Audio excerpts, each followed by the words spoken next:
All right, we'll call to order the November 3rd, 2025 meeting of the Planning Commission. And let's begin with a Pledge of Allegiance. Commissioner Taylor, would you mind leading us?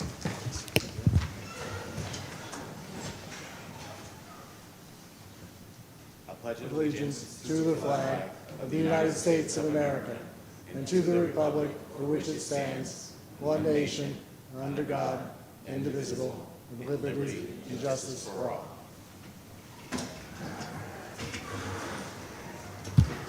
All right, thank you very much. It's always a good way to start the meeting. I think next we have oath of office for newly appointed commissioners, of which I think this is my cue. Do you need me to come out there? Yes. Yes.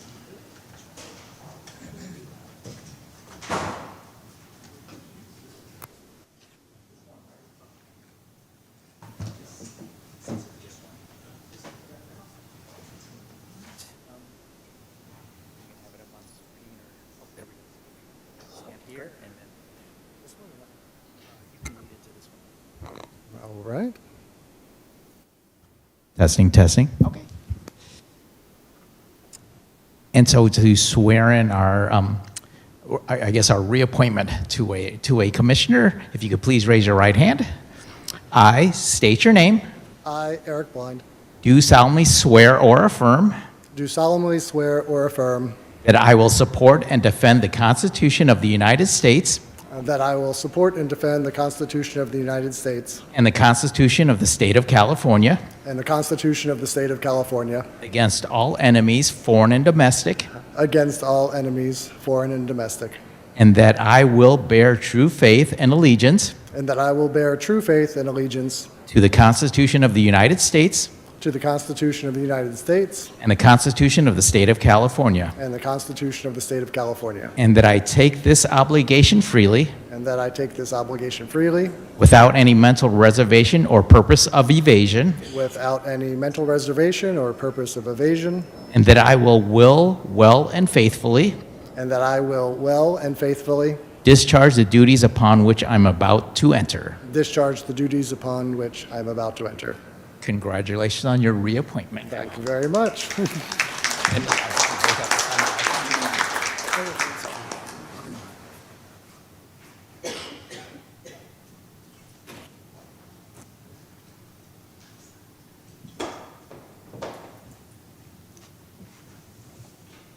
All right, thank you very much, everyone.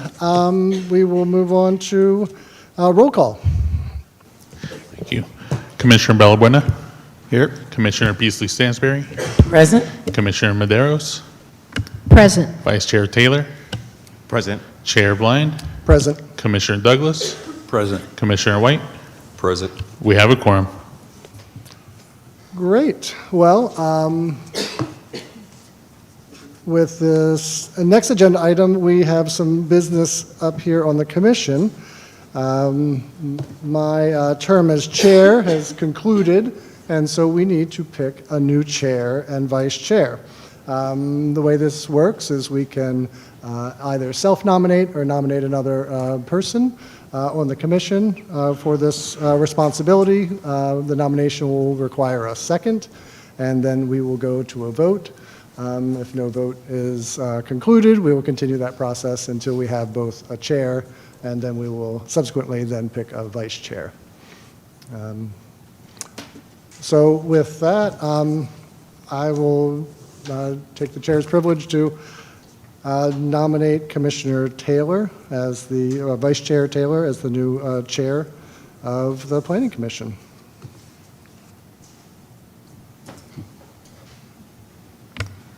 If there's no other nominations, I will second that. I'll nominate Commissioner Balbuena for chair.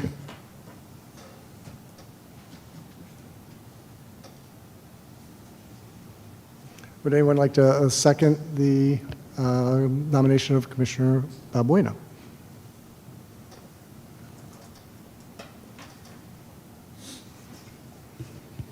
All right, without hearing a second, I think we move to a vote for the nomination that did receive a second. Is that correct?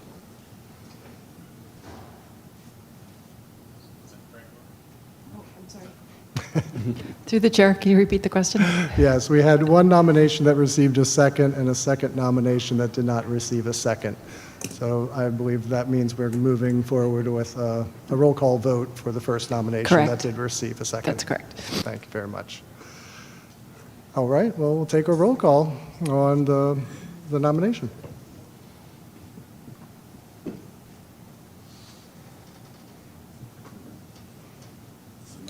Are we using the system?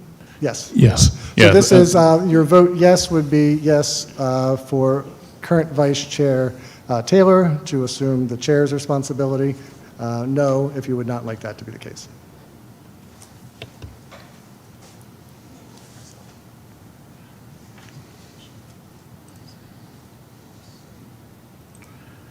We have 5 ayes, 1 abstention, and 1 no vote. The motion carries. Congratulations.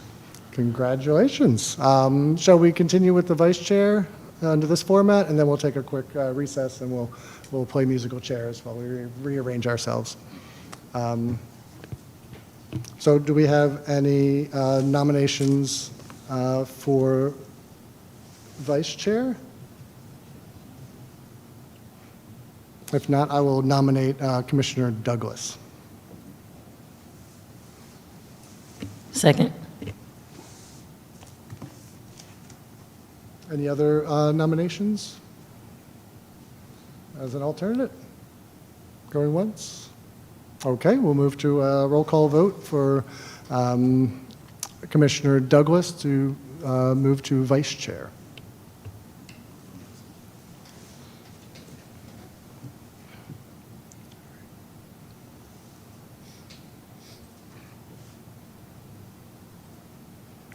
We have 7 ayes, and the motion carries. Congratulations. Congratulations to our new Chair and Vice Chair. All right, we'll take a minute recess while we rearrange ourselves at the dais here. All right. I think perhaps it's just me and Commissioner Taylor that need to switch. Good.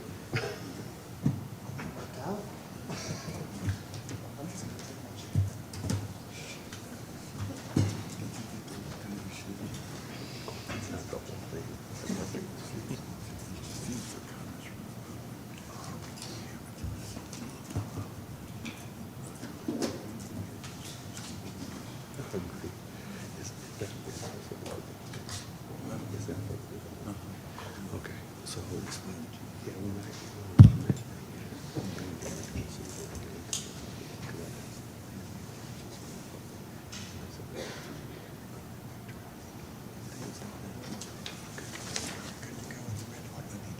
yes, okay, right. All right.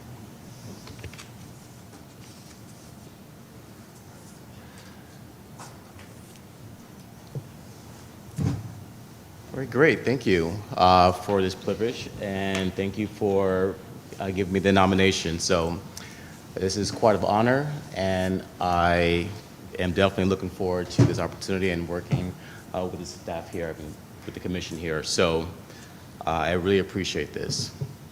I look forward to continuing my work as a chair.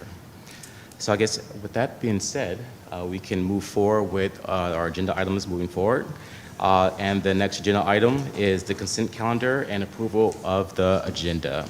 So the first is agenda item 6A is approval of the agenda. And if we can get a motion to approve the agenda. I will motion to approve tonight's agenda for November 3rd, 2025. All right, if I can second. Thank you. All right, so I believe that we're going to go to a vote to approve. Yes.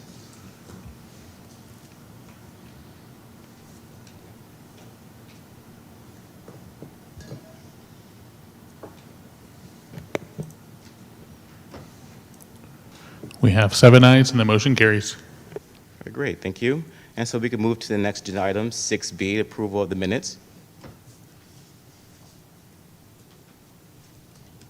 Move to approve? Second.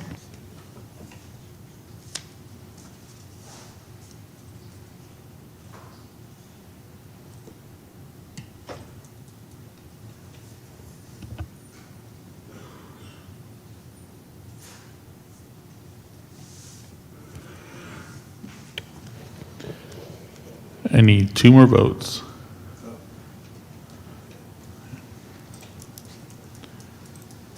We have 7 ayes and the motion carries. Great, thank you. Yes, so we're going to move to the next agenda item, is report of the City Council liaison, Matulik.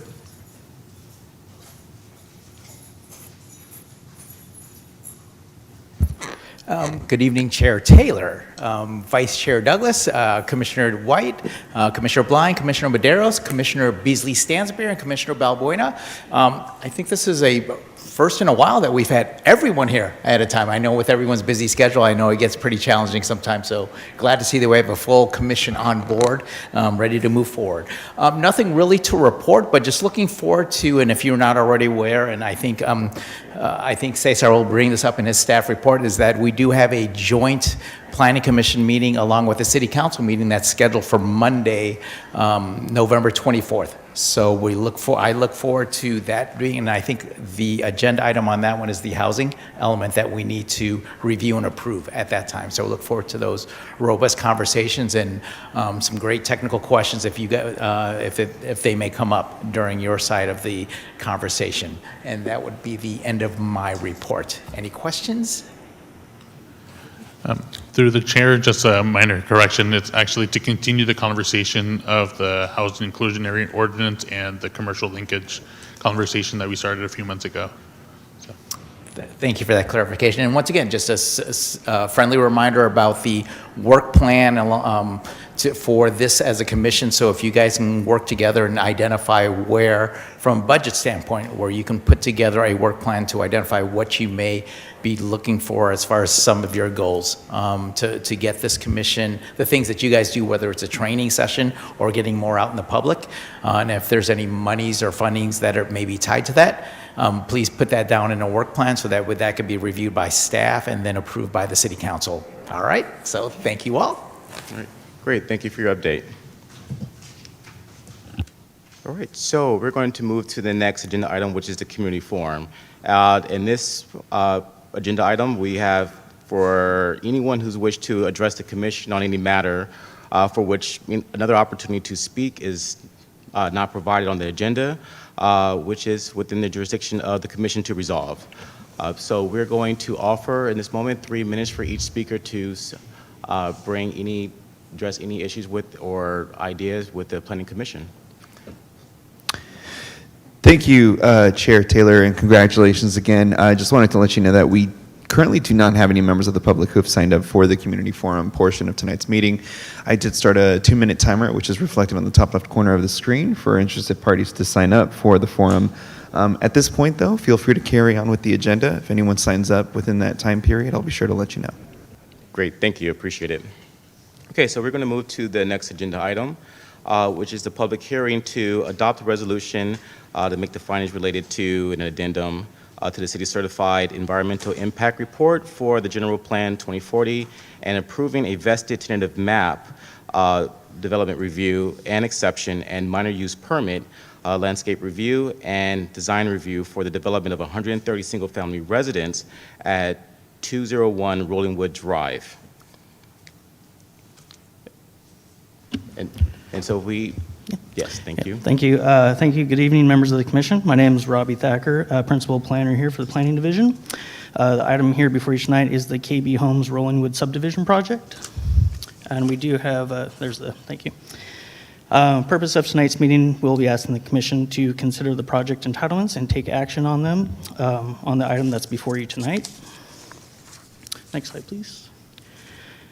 This project, or this item is subject to the Levine Act. All parties, participants, and their representatives must disclose on the record Of this proceeding, any contribution of more than $250 made to city officers such as the mayor and/or city council members within 12 months prior to the date of the proceeding.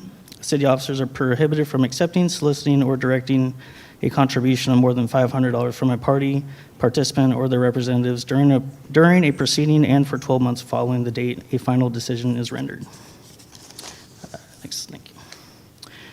The project site consists of 2 parcels totaling 17.76 acres and is located east of Rollingwood Drive near the intersection of Dryden Drive.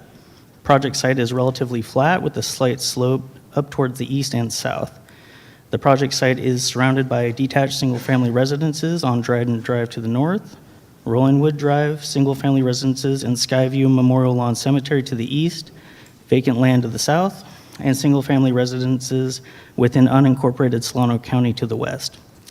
The site's general plan 2040 land use designation is mix of housing types, and the corresponding zoning district is residential medium density.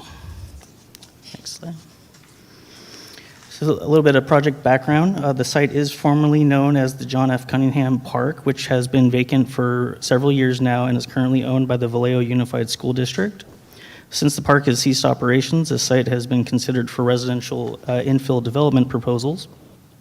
In 2007, there was a proposal for residential development to construct 214 homes, with that project having since expired its approvals. In 2023, KB Homes filed an application for preliminary review for the project before you tonight, and subsequently filed the formal application in October of 2023. Project was heard by the Design Review Board in December of 2024, and the board made a unanimous recommendation of approval relating to the architectural design. This year, staff has worked with the environmental consultant to draft the CEQA EIR addendum document as part of this project. This project was previously scheduled for the October 6th Planning Commission meeting. However, staff and the applicant needed to refine some condition language for the project related to public works and Vallejo flood and wastewater conditions and water, and then that has now been finalized with staff, and the applicant and staff are in agreement with the conditions. Next slide, please. So this slide shows you the overall proposed development plan being proposed as part of the project. The project consists of a vesting tentative map to subdivide the 2 existing parcels and would result in the creation of 140 new parcels and the creation of 130 new detached residential units, along with the construction of new streets, sidewalks, landscaping, and utilities to serve the project, including improvements along Rollingwood Drive. The project would also preserve 1 acre of open space, parcels dedicated for water quality treatment, as well as bioretention basin and detention basin for stormwater drainage. So the proposed entitlements for the project that the Planning Commission will be considering for approval tonight are the design review and development review for the proposed dwelling units, landscape review for the proposed landscape improvements throughout the project, a vesting tentative map for the subdivision of the parcels, a minor use permit to allow for small lot development, and an exception to allow an increase in the maximum allowed garage width along the primary building frontage for the proposed homes. Next slide, please. This slide is just to kind of provide a summary of the standards that are applicable to the project and how the project was reviewed by staff. In reviewing the project, staff reviewed Title 15 of the Municipal Code, which is focused on subdivisions of land and the city process for processing tentative maps. Title 16, the zoning ordinance, for which covers general development standards specific to the residential medium density zone district, design criteria for single-family dwelling units, parking standards, landscaping design standards, and other standards as well. The project was also reviewed for consistency with the relevant policies of the 2040 general plan, as well as by other departments that reviewed the project for utility infrastructure component to ensure utility connections were designed to standard. Lastly, the project has also been reviewed for compliance with the California Environmental Quality Act. So this slide shows you one of the major components of the project, which is the subdivision of the 17.76 acres to create the 140 new parcels, 130 of these which will be intended for the development of the single unit dwellings. The proposed layout includes 2 access points into the subdivision from Rollingwood Drive. The subdivision will include 5 new public streets and 1 private drive parcel at the southwest corner, or northwest corner of the project, sorry. Streets will include new 4.5-foot sidewalks and street trees throughout the project, including constructing Rollingwood Drive to its ultimate configuration, which includes widening and adding new curb, gutter, sidewalk, and street trees. As part of this project, the applicant is requesting a minor use permit to construct a small lot development, which would allow the creation of smaller residential lots than the existing standard for the RMD zone. This would allow lots of no less than 2,000 square feet in size with a minimum width of 25 feet, where minimums of 5,000 square feet and 50-foot width would otherwise be required in the RMD zone. The proposed residential lots would range in size from 2,800 square feet to 6,752 square feet. The proposed subdivision would also include parcels for open space preservation, stormwater bioretention, a detention basin, and water quality treatment. The new subdivision will also be served by new extensions of water, sewer, and stormwater infrastructure. Next slide. So here's the architectural design of the proposed dwellings. As mentioned, the applicant is proposing 130 detached single-unit dwellings with attached 2-car garages, which will include 3-bedroom and 2.5-bathroom layouts. The proposed dwellings feature 2-story floor plans ranging in overall height between 23.75 feet and 26.25 feet. The dwellings would be broken down into 5 different floor plans, with each floor plan incorporating 3 unique architectural styles, which are Craftsman, Farmhouse, and Spanish. Each of the architectural styles also features 3 unique paint color schemes. Per the proposed development plan, the subdivision would not repeat floor plans on any 2 adjacent lots to help create variety and reduce repetition within the subdivision. Each proposed elevation incorporates design elements specific to the Craftsman, Farmhouse, and Spanish styles, with each elevation featuring a high level of materiality, roof variation and slope, and plane breaks to create a visual interest in each of the dwellings. Secondary facades facing a street side yard would also incorporate horizontal and vertical plane breaks to create additional visual interest from public viewpoints. All windows would include exterior trim and grids, and primary facades facing the street include enhanced architectural elements such as wood shutters, stone veneer, gable vents, and covered entry features. In addition to these features, each dwelling is also consistent with the required design standards for single-unit dwellings. These standards ensure appropriate design elements are incorporated into the exterior facade and front yard of each dwelling. So for landscape design, the proposed subdivision includes the installation of new landscaping treatments throughout the entire project. Because overall development is relatively large, it is typical for a developer to submit a typical landscape plan that would be implemented with each home, which is shown on the slide. Each lot would include a primary shade tree and a secondary shade tree, and a variety of ground covers and small shrubs. Primary street trees include silver linden, European hackberry, coast live oak, and sweet bay, while accent trees would consist of lavender and standard crepe myrtle, cork oak, and peppermint tree. Overall, a total of 384 new trees will be planted with this project. Project also includes several a biotreatment basin and a stormwater detention basin that would be improved with new landscaping as well. Biotreatment areas would include a native ornamental bioseed mix, and the detention basin would contain grass and wildflower mix. A vegetated buffer would be provided around these facilities with a mix of flowers, shrubs, and bunch grass. A pedestrian trail would pass through this vegetated buffer area between the stormwater detention basin and the bioretention basin. The project site has existing trees located primarily near the perimeter of the site. Under VMC Chapter 10.12, trees on any street, park, boulevard, alley, or public place of the city are protected, and any existing trees 6 inches in diameter or greater are required to be assessed prior to removal. An arborist report was prepared for the project, which included an assessment of a total of 44 trees, identifying 17 different tree species. Coast live oak was the most common species, followed by Arizona cypress. The observed tree health ranged from poor to good condition, and the assessment determined a recommendation for the removal of all 31 trees existing on site, which have been proposed on the development plans. All right. The proposed project consists of a small lot subdivision with reduced lot widths and lot sizes to allow for an increase in residential density. The VMC provides development standards for single-unit dwellings, including architectural design standards that are required for each of these dwellings. VMC Section 16.20203, garage frontage, states that when an attached garage is located on the front half of a lot and garage doors face a street, the garage width shall not exceed 50% of the width of the front facade of that building. Based on the lot configurations and the two-story designs of each dwelling, the garage width exceeds 50% of the building frontage for each unit. The applicant has requested an exception to increase the garage width by 25% to allow each dwelling to include a standard-sized two-car garage width measuring 18.75 feet in width. Without this exception, the maximum garage width would be only 15 feet for the proposed 30-foot wide residential units.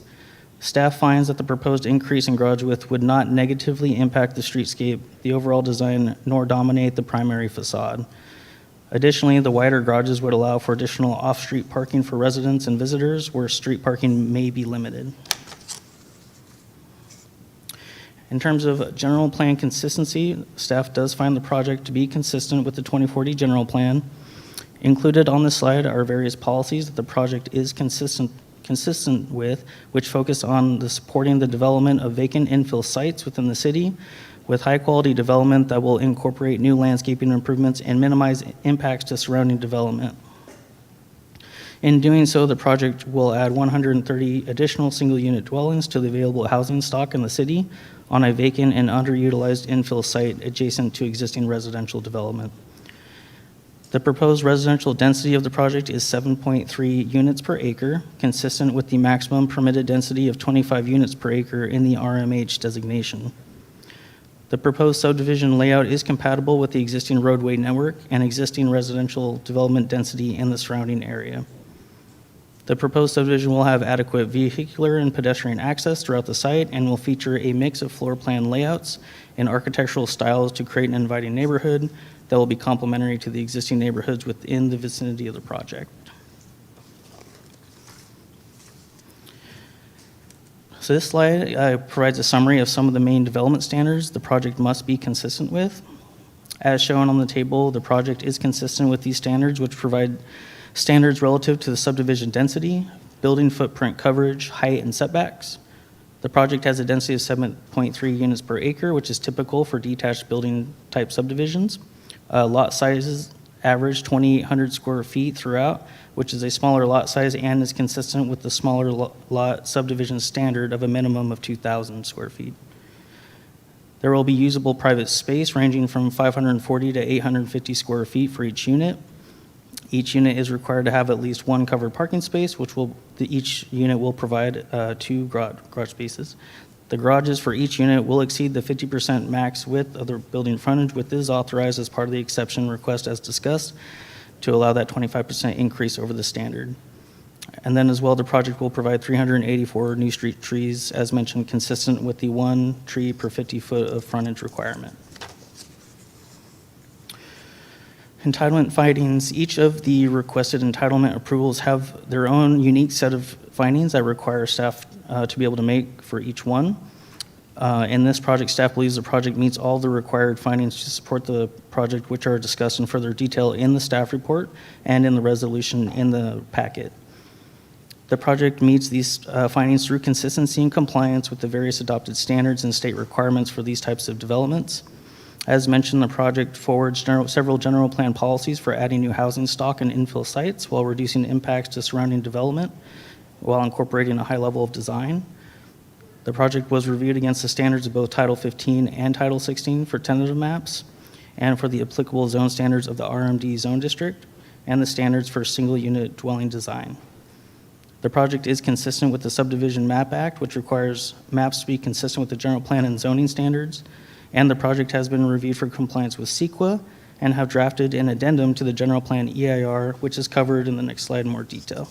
Therefore, staff does find the project consistent with the required findings.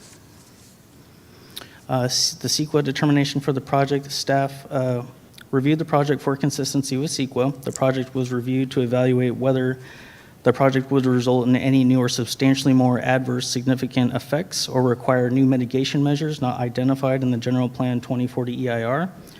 An addendum was subsequently prepared for the project, which demonstrates that no new impacts would occur above and beyond what was already analyzed, and applicable mitigation measures from the general plan EIR will be implemented with the project as documented in the addendum and included in the conditions of approval of the project.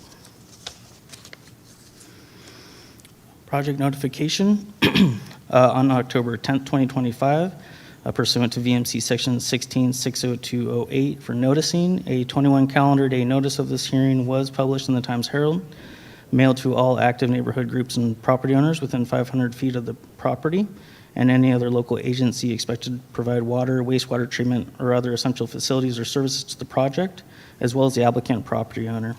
An on-site notice was also posted on-site 21 days prior to the hearing. After notification, staff did receive several public comments, so I'd like to just go over those and summarize them.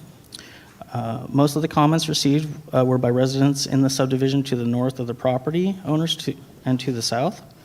One comment noted existing traffic safety issues on Rollingwood Drive and the need for improvements to enhance safety. Public Works did review this condition and issued a work order to install new signs along Rollingwood Drive to alert drivers of cross traffic ahead with flashing yellow light. Other residents noted that two-story homes proposed along the northern property line adjacent to the residences to the north would reduce privacy and home values and cause flooding, and requested the applicant remove 18 of the homes along the northern boundary and replace them with open space. Staff notes that there is already a proposed buffer of open space between the proposed residential lots and the existing lots to the north, ranging from 25 feet to over 100 feet, which is typical separation for a residential subdivision seen elsewhere within the city.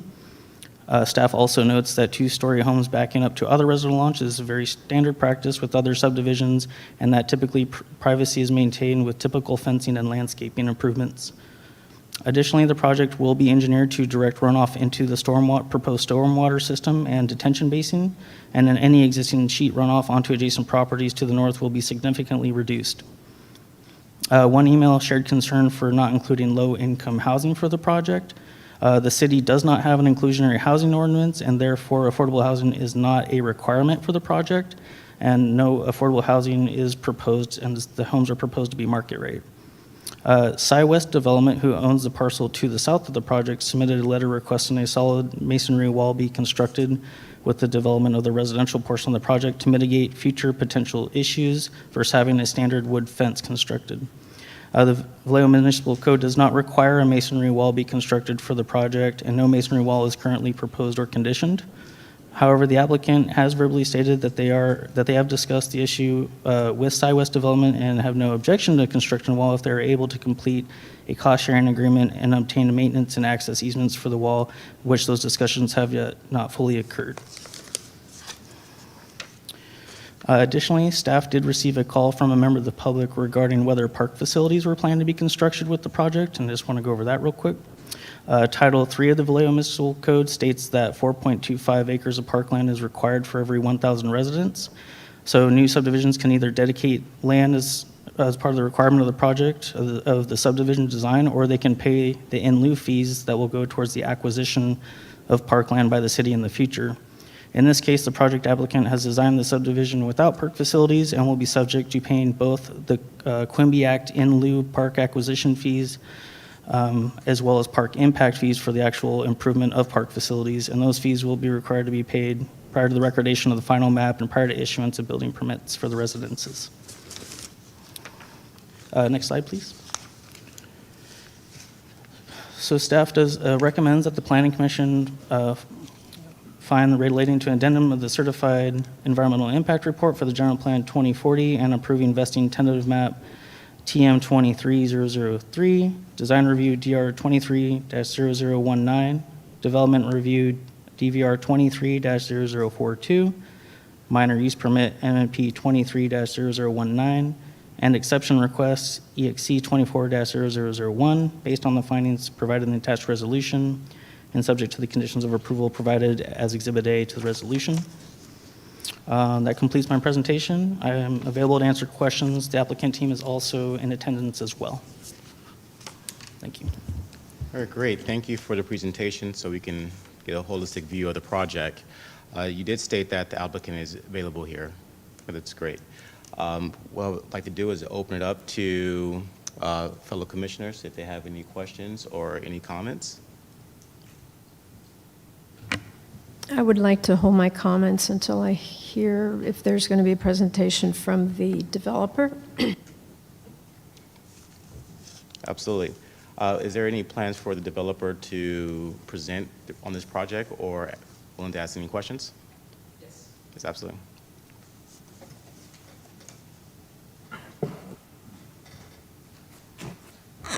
Thank you, Robbie. Thank you, Robbie.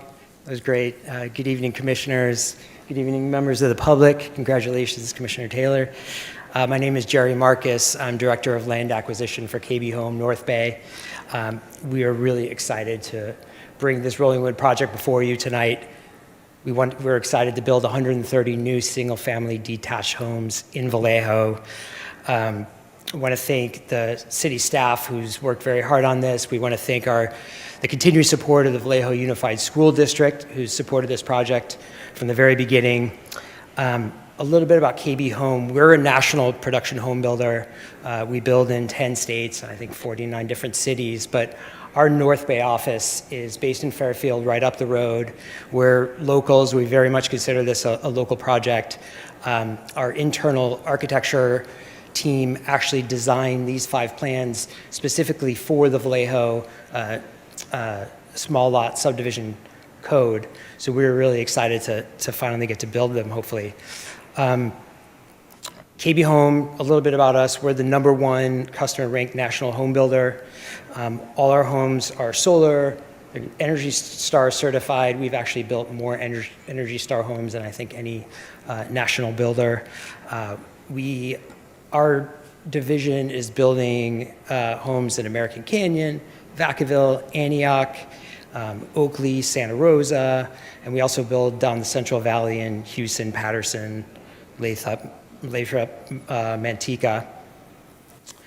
I do want to note I had the opportunity to speak to some members of the public after the last meeting, and we have read all the comment letters and definitely want to address their concerns, primarily about the privacy concerns on the Dryden homes, which is something we looked at from the very beginning. And we did design a landscape buffer along the north end, which ranges from 22 to 65 feet of the buffer. And the actual distance between the rear of the homes, from the Dryden homes to our homes, ranges anywhere from, I think it's 64 to, a lot of them are well over 100 feet. So, this is something we've been thinking about from the very beginning. We do hear their concerns, and something we can do additional, while it's not required, is to add additional vegetation and trees and bushes within that buffer to try to increase the privacy there. So that's something we hear loud and clear, and we definitely want to address and be good neighbors. I'm available for any questions if you have any. Yes, I have a few questions to open it up. So yes, I did, review KB Homes and the work that they're doing here in the state of California, and they have many development projects going on. I did notice the Energy 5-star aspect as well. I did notice that, KB Homes promotes, partnering with the community as well as, local governments to, meet our residents' needs or meet the needs in a specific area. But looking at this project, I'm wondering, how does the 130 units actually meet, the community and public benefits? We have the open space there as well, which is good as well. But I'm wondering, can you explain to us how that actually works and how this actually is geared towards Vallejo residents, or who is your customer base as well? Sure, that's a good question. KB Home, we target first-time and move-up buyers. Those are our buyers. And we actually have a pretty robust marketing team that does lots of surveys, and they provide us with data. and we have a really good idea of what buyers are looking for, what they want. Specifically here, Vallejo has a really good small lot subdivision ordinance, which is what we're building under. And it allows us to provide, our homes are between 1,650 about and 2,200 square feet, which is a good size. It allows us to provide single-family detached homes for people looking to buy their first home maybe, or move up from renting. And we will be targeting toward the lower end of the price points in the market. So we think it's a great fit for Vallejo. Okay. Yes, and my follow-up question, and the reason why I led with that question, I want to know because there's no affordable housing allocation for, any residents who makes, just medium income here in the Bay Area, considering the price points. But I did notice that there is a project that you have in Southern California where there is a pathway to affordability that you work with maybe different lenders or whatever your process. Do you have something of that in mind for this development here for the city of Vallejo? Well, so a lot of, Vallejo does not have a below market rate ordinance. So a lot of times these projects are driven by what is required by the city. But we think this is a uniquely suited for Vallejo, based on what I talked about before, the size of the project, or the size of the homes, allowing us to be at a nice attainable price point. KB Home does offer our own lending, so we can work with homeowners to get mortgages, if that addresses your question. That's just a question, and to your point, we do not have inclusionary zoning, so it's not required. But just thinking about the partnership aspect of partnering with the city to address community needs as well. And as you said, you guys have market studies and market data about in our specific area. I mean, are you aware of, the median income here in the city of Vallejo? Yeah, I don't know it off the top of my head, but we do look at that and we take it into account when we do our pricing. And we'll probably go to sale. We hope to break ground in the spring and maybe go to sale within the year after that. So at that point, we'll look at the pricing more, and we definitely do look at medium income and attainability. And our data shows that a lot of our buyers will be from the immediate area, and that's what we're expecting, and that's what we're targeting toward. Okay. That's all the questions I have for now. Yes, thank you. Matt I'll Sauls. help you. Hi, Matt Sauls, Division President for KB North Bay, and thank you for reviewing the project. So probably the best way to answer that is our goal is to be the most affordable new home community in the area. And so that's the way we underwrite our projects. We're looking, like Jerry said, to be really the most, and it's hard to build affordable housing in California, no matter what the input costs from the land and the build costs themselves. But if you ask our CEO, our goal is to be building homes for first-time home buyers. That's our mission. In addition, one of the great things about what we do at KB, oftentimes some of the builders will come in and they'll decide what they put in the homes for the buyers. If you go, not to name any other builders' names, but most of home building is going to the place nowadays where the builders are choosing what goes inside of the home. KB doesn't approach sales that way because we believe that each customer has their own desire and own journey that they want to walk through in home ownership. So specifically, we try to drive to the lowest potential base price, and we have a robust options program so that the customers can come and they work with our team to customize their homes. And in some cases, that buyer may spend $50,000, and in other cases, we have buyers that spend $5,000. And that's what allows them to get into a home. The loan program side as well, too. I'll address that. As Jerry mentioned, we do have our own in-house lender, KB Home Loans, and we have a variety of different loan programs. And what we'll see potentially in this area, I would imagine, we'll even see a lot of VA buyers. And we have a robust VA buyer profile as well in most of the communities that are around us. So we will look, when we come into the community, we will look for if there are any local programs as well too. from a lending standpoint, because again, we know that our customers care mostly about having a payment that works for them. You see all the stress that they have on their lives today through, groceries and just the overall, gas and the overall cost of living. And so we're extremely sensitive about trying to come to market, delivering a high quality community at the lowest and best attainable price. And we think that we can do that probably better than anybody because of our mission. So, does that answer your question? That's my question. Okay. Thank you. I have a couple of questions through the chair. Okay.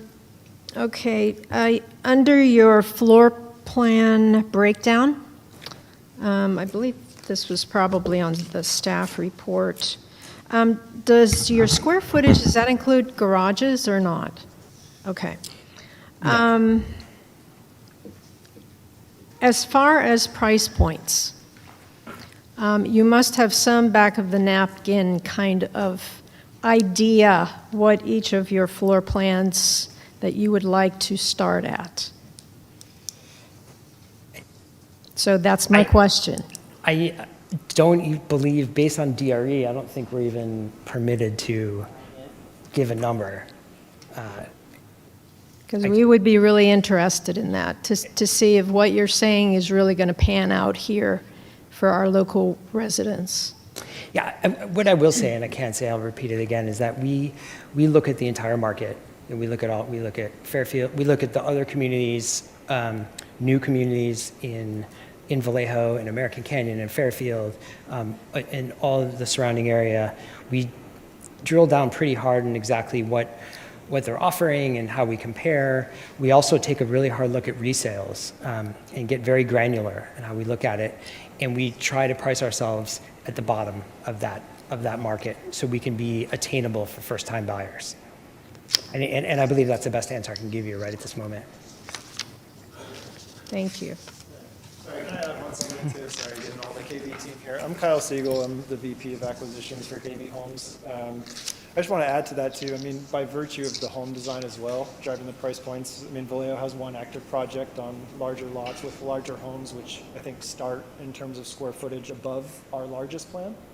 So just by virtue of the smaller lot, a smaller home offering, right? While we can't go into all the specifics, obviously we're going to drive a price point that's much more affordable than kind of the current offerings here in the city. So I think I just want to point that out, that just lot sizes and square footage alone will kind of dictate obviously where we're going on the resale side or the sales price side of things.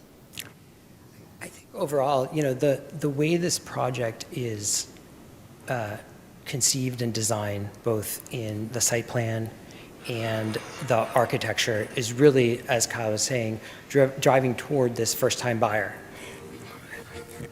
Driving toward this first-time buyer and driving toward this lower price point. And I think that's, structurally, that's how we've envisioned this project, and I think we're well set up to do that.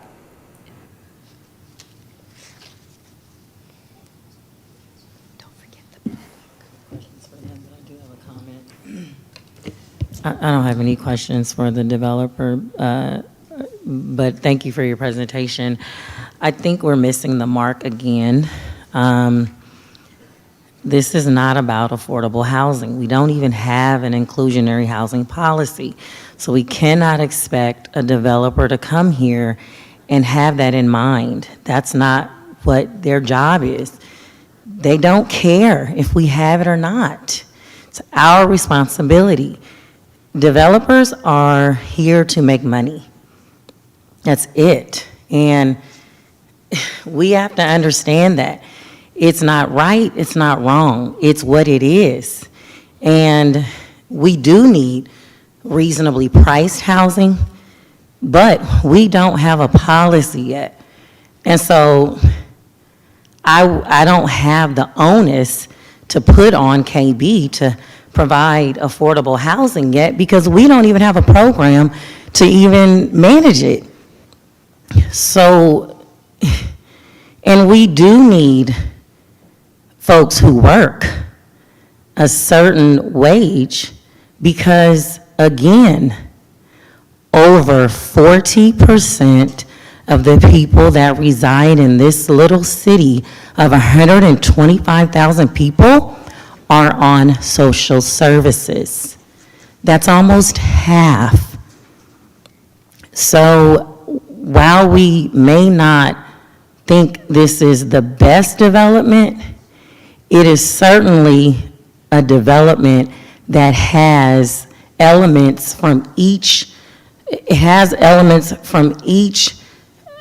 demand that we need right now. It's affordable because it is first time and move up. That's me. The moving up phase, check mark. First time home buyer, check mark. We can't save everybody, we can't. But we can bring in folks to offset the large, enormous amount of folks who are reliant on our county to live day to day. And so my reminder is that we do need new developments. We absolutely need them. We do need people to move to this city, to enjoy Mare Island, to enjoy all the beautiful small mom and pop businesses that we have, and to revitalize downtown. That is what our main focus has to be now. So to my fellow commissioners, I just want to remind you, this is not a low-income housing development at all. And we cannot require a for-profit business to operate like a nonprofit. The more money they make, the more money we potentially make, in whether it be folks who spend their dollars and generate them here, and folks who are paying property taxes and sales tax. Thank you.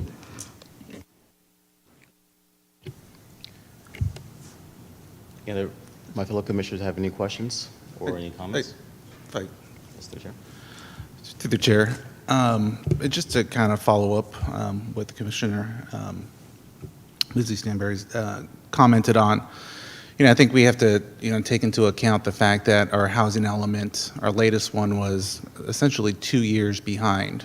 So it makes it very difficult, whatever type of project this was, it makes it very difficult to bring in a developer when we don't have that plan in place and have expectations for them 2 years into it, where we change a policy up for a developer.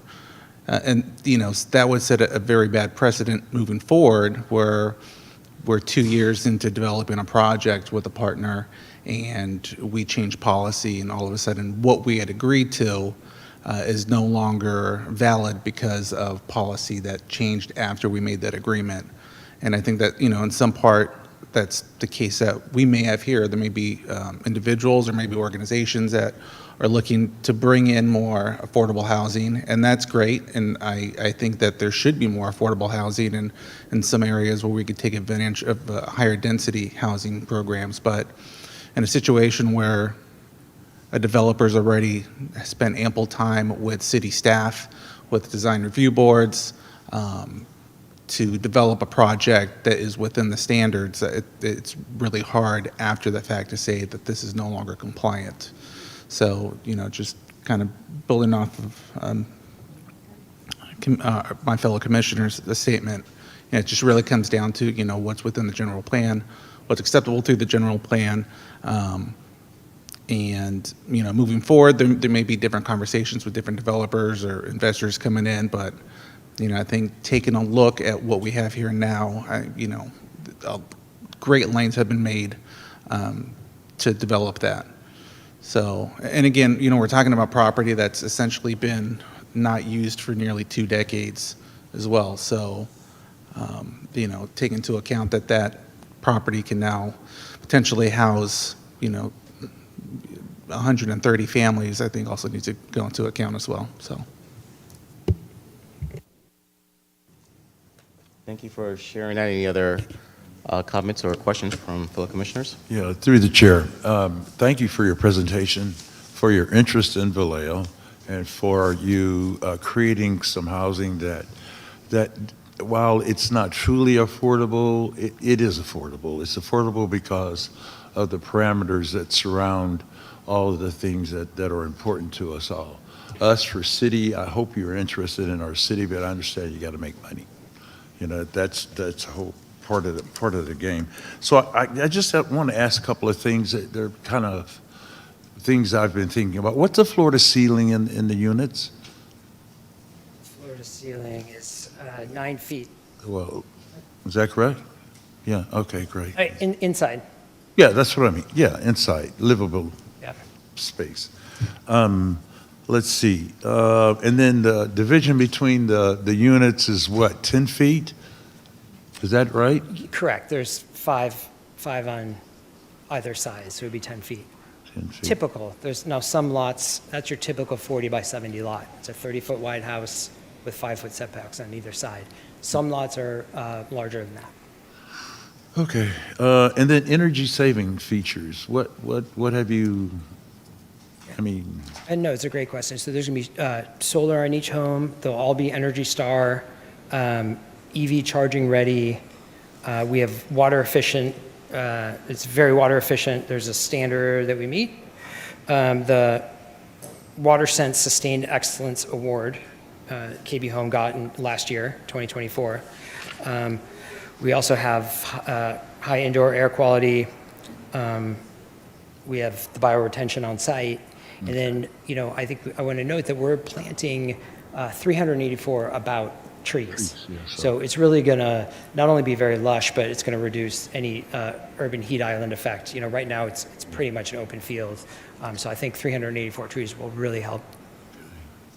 and then you've minimized the grass thing and all that, right? Or have you? Excuse me? Well, I said you're minimizing you're planting a lot of grass and things like that. Yeah. I hope. Yeah. It looks nice, but you know what that means. There, community gathering. We're making communities here, right?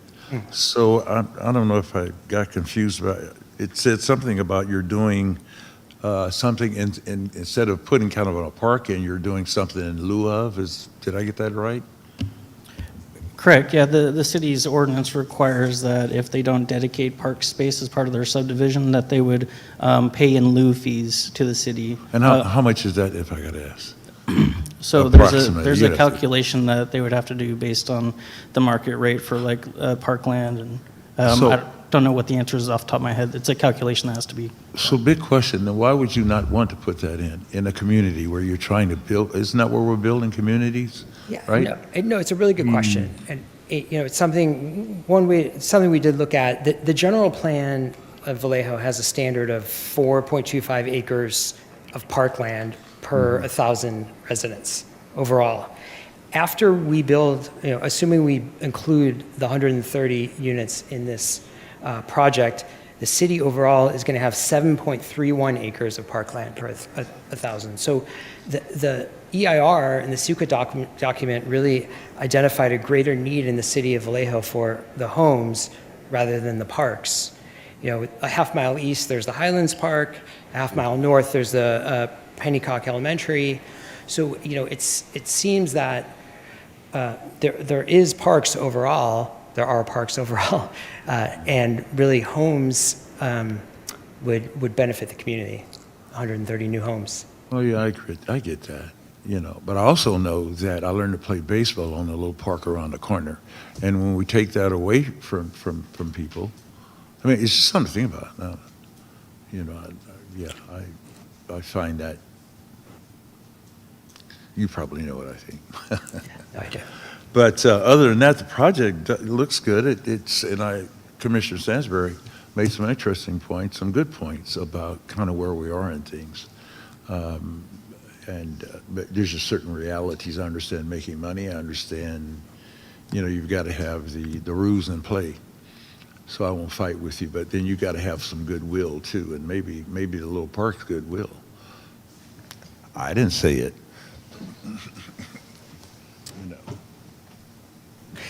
I will also note there's the open space, the basin's on site, has a lot of open space to the west, and then to the north, there's the buffer we talked about, plus the trees. Through the chair, I have a couple of questions. While we got you up on the dais, I'm curious, so this is a residential medium density zoned area. So residential medium density looks for a district with a mix of housing types, including attached and detached and small apartment buildings, including duplexes, and states while in the undeveloped areas of the city is the intent of this district to encourage the creation of multi-unit residential neighborhoods with a variety of housing types. Aside from, variations in the facade to create some distinct character of the units, they're essentially very similar units, 3-bedroom, 2.5-bath units. Can you tell me a little bit about your thought process in looking at that zoning code and developing the array of housing types that you have for this 130 units? Yeah, for sure. When you look at, so our plans 1, 2, and 3 are more traditional, the 2-story plans with a garage and a front entry.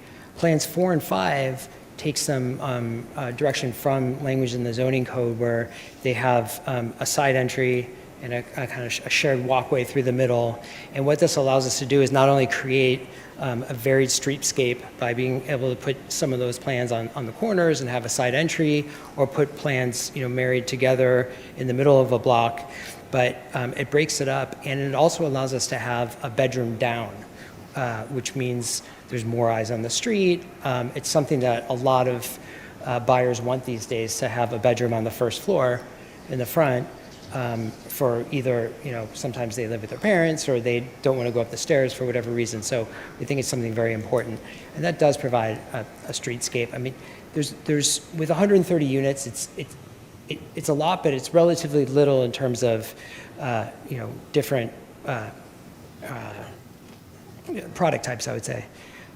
So for 130 units, we think we've really designed a really nice array of plans with, as you mentioned, there's going to be 3 different elevations: Craftsman, Farmhouse, and Spanish, plus all different color schemes. So it's really going to look like a very unique neighborhood. And then a little bit more about the thought process. Why no multi-unit residences, no duplexes?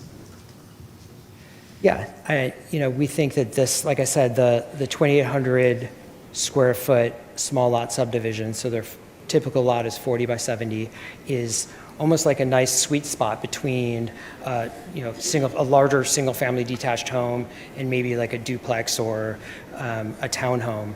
You still get the benefit of having a detached home. Everybody has a bit of a side yard and separation, but it's still a smaller or a attainable price point and a nice size living area. Okay. I guess I have a similar question for city staff. When we have these zoned areas where our desire is to have a variety of housing types, and we continue to see single-family lots, this one of small lots, which is a benefit, but still single-family lots in what's supposed to be mixed development, where we do have multifamily units that would be more affordable. We do have duplexes that would be more affordable. How do we apply the zoning code, and how do we apply that to approvals when we want a variety and we get monotony? So, Commissioner, that's a great question. So what I would say to that is that the intent is that it's making reference to the zone district, which is going to be parcels throughout the city.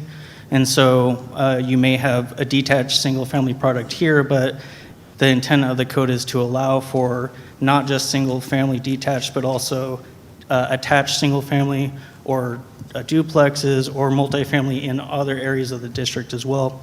Say, for example, for like the RLD, the residential low density district, that's more geared to just more of a lower density product type, single-family product type. Whereas the RMD is trying to allow for single-family detached, single-family attached, duplexes, and multifamily. So while you may only see one product type on these 2 parcels, elsewhere in the city, you're going to have parcels in the RMD zone district where you could do multifamily. So I think that's kind of the spirit and intent of the RMD. Sure, please. I address that as well, too. It's a great question. And, you know, as Commissioner Beasley Stansberry asked earlier, you know, or said earlier, certainly we're a builder that needs to make money as well, too. So you would think that potentially if we could get more units on the property, we'd have the potential to make more money. And maybe those dynamics worked in the past, but with the reality of the new fire issues and the impact that that has on HOA fees and our insurance fees for our homeowners, in many cases when we do the analysis, you actually see that it's more costly to the homeowner. So the unit, they may buy the unit for less, but whenever you factor in the HOA and the insurance that goes on top of that, it can actually be more expensive than a small lot, single family detached home. And so that's why you see us in this instance. And in a lot of cases, first it starts with the customer preference. We talked about that a little bit earlier. In most cases, customers always prefer to have a single family detached home. But in this case, when you run numbers, you'll actually see in terms of the actual absolute monthly payment for the customer, because of those dynamics, it's actually less or comparable to build a single family detached home than a multifamily home. And it wasn't that way 2 years ago, but it is today. That's very helpful. Yeah. Through the chair, I have one more question. So all the units are two-story. What about accessibility and building or having some homes that, you know, perhaps are one-story? Or, I mean, did you look at that? What do you think about that? I mean, because I know that neighborhood, there's a lot of elderly people over there. Maybe they want a new home. I don't know. They probably need a one-story. It's a good What's question. your thoughts on that? No, it's a very good question. It's definitely something we looked at. On these small lots, it's really, you know, a one-story home on a 40 by 70 lot is not going to be very livable. And one of the way in which we address this, one way in which we address this is to have the plan 4 and 5 with the bedroom down, which it's still a tight home, but it really allows somebody to be able to live on the first floor pretty easily. And Well, excuse me, but Sure. I've seen quite a few homes that are not much bigger than what these are going to be. They're one-story and they don't have as many bedrooms, right? With the required setbacks, it's very hard to fit a one-story home that has all the livability on these small lots. And as Matt alluded to, But it's doable, right? It's hard, but it's doable, right? I think you would not get anything more than a two-bedroom home, which again. Well, I understand that, yeah. But some people only want a two-bedroom home. Potentially, but, You know, but like. there's quite a few people out there that Yes. want a two-bedroom. No, I agree. But part of the way that we've tried to address that, as Jerry mentioned, 2 of the plans have a bedroom down. Whenever we're required by architectural standards to design aging in place for those houses as well too. So the access ability and this is what we see in many of the communities where we build smaller lot smaller lot developments like this is where in many cases you get combination families that move together to buy the home. And oftentimes it could be an aging family member or something. You know, that's where I'm headed. I just became a You don't want to live with your kids, man. Come on. What's that? I said you don't want to live with your kids. You know, not until you have to. My wife this week was trying to convince me to build an ADU and move in with the kids. So, but yeah, no. So that's part of the way that we address it. Oftentimes in communities where we have smaller lots, and it really is really difficult to turn it into a single-story plan. In many of our markets, you're right. If we could do a single-story plan, the consumer preference is for that. But I think what we've seen, if you actually draw it, it's not going to be a very livable plan.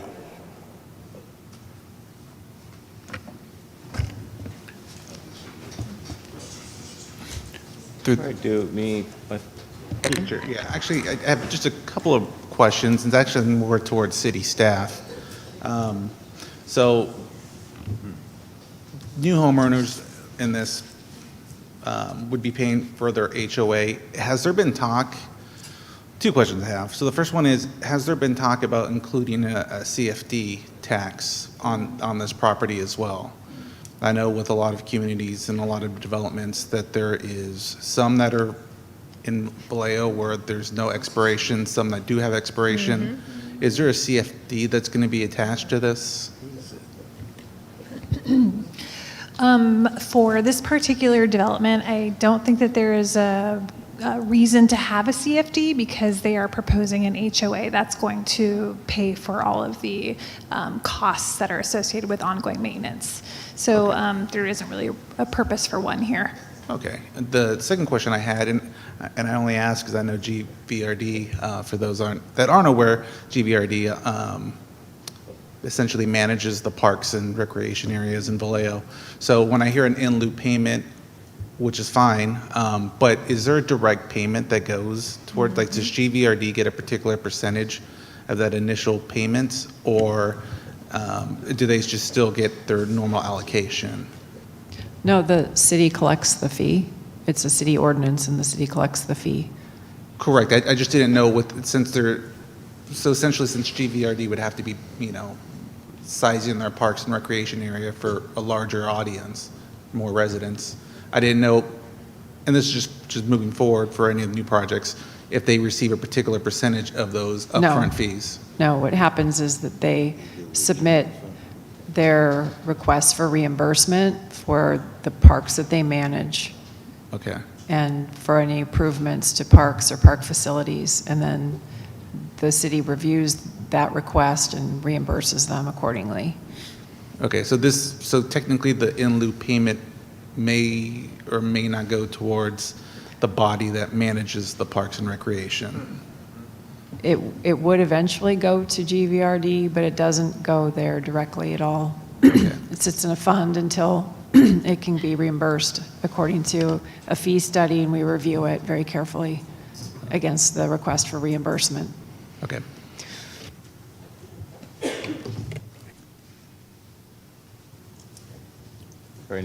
Yes. Yes, through the chair. My question goes to staff now. This addendum to the general plan 2040 is pretty beefy, 81 pages. Have we done any other addendums to the general plan for developments other than Mare Island?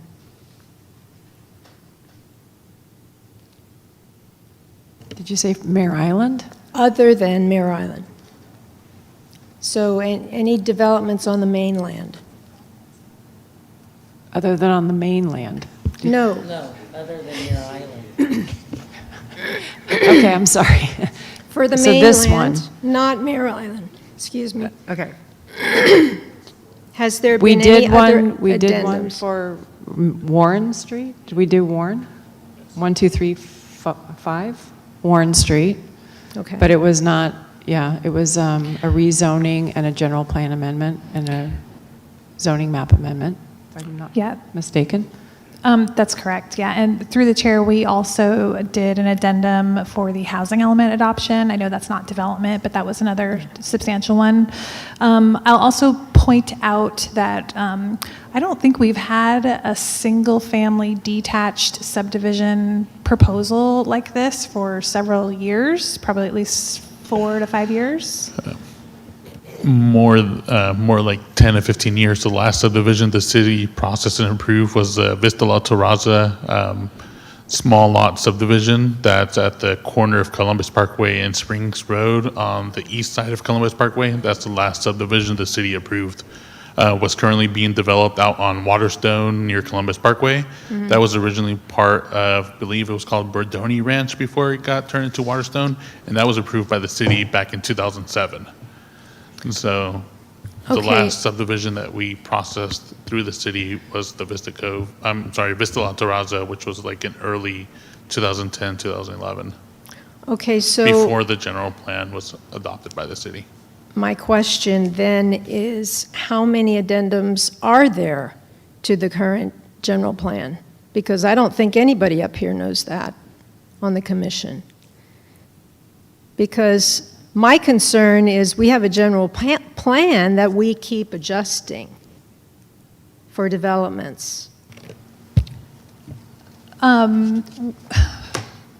So we're not necessarily we're not adjusting the general plan. What we're doing when we conduct an addendum type of analysis is we look at the EIR that was prepared for the general plan, and we assess as to whether or not the project proposed in front of us was covered under that analysis. So usually an addendum is used when it is covered under that analysis, but we have maybe some tweaks, or we have additional details that we did not have as part of the general plan environmental impact report. So an addendum is an appropriate document to provide a look and an analysis at the project in more detail. So that's why it would be appropriate in this case. Okay, so, which leads me to my next question. At least in the environmental section of this addendum, were those things not covered in our original general plan EIR? Because there was talk of specific species. Just to clarify, there's not an environmental section of the addendum. The entire addendum only covers environmental, because it's only covering, well, it's giving you a land use background. Well, okay. But it's not amending the general plan. It's not amending the general plan. It's looking at the EIR for the general plan. I realize Okay. that. Okay, good. I realize Just wanted that. to clarify that. My question is, I'm getting down into the weeds here, is for this particular project, there are specific species that are detailed. Because the EIR to the general plan did not specifically detail those. Okay, that was my question. Yeah, did not specifically look at this land to Okay. that, in that detail. Okay. So when we went to like the burrowing owl. Well, that makes sense. Yes, that makes sense. Okay, does that, yeah. If I could add, though, if there were species that we found as part of the analysis that were not covered in the general plan, then we probably would not be able to use an addendum if those species were significant or endangered of some sort. You'd have to read or supplement the EIR. Yes. Yeah, and then through the chair, we also do have Crescentia Brown, which was part of ESA, the consulting firm that contracted with the city in order to prepare the addendum that's being presented before you. So if you have any other questions regarding the CEQA document, Crescentia is available to answer any questions. One last regarding this. I'm assuming that the applicant paid for the addendum. Okay.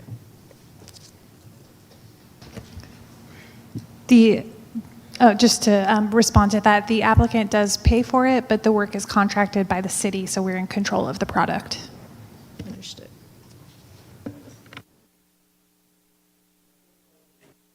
Oh, sorry, one question here.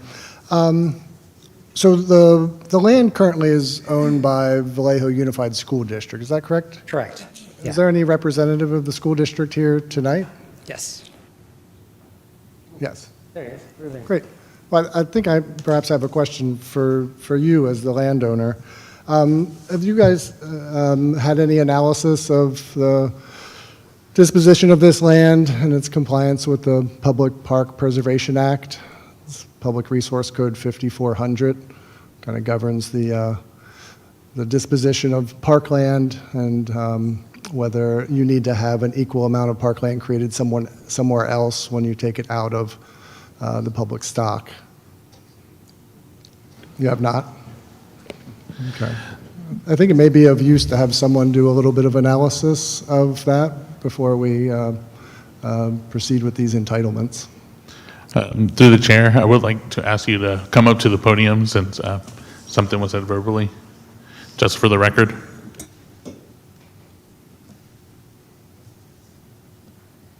Answer your question, no, we have not.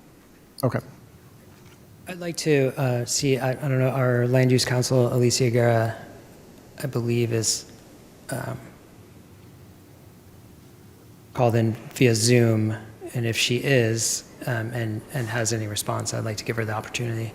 Sure, yeah.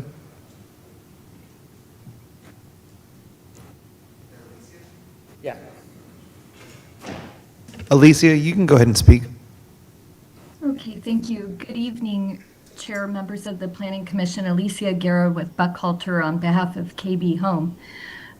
Two things I wanted to comment on.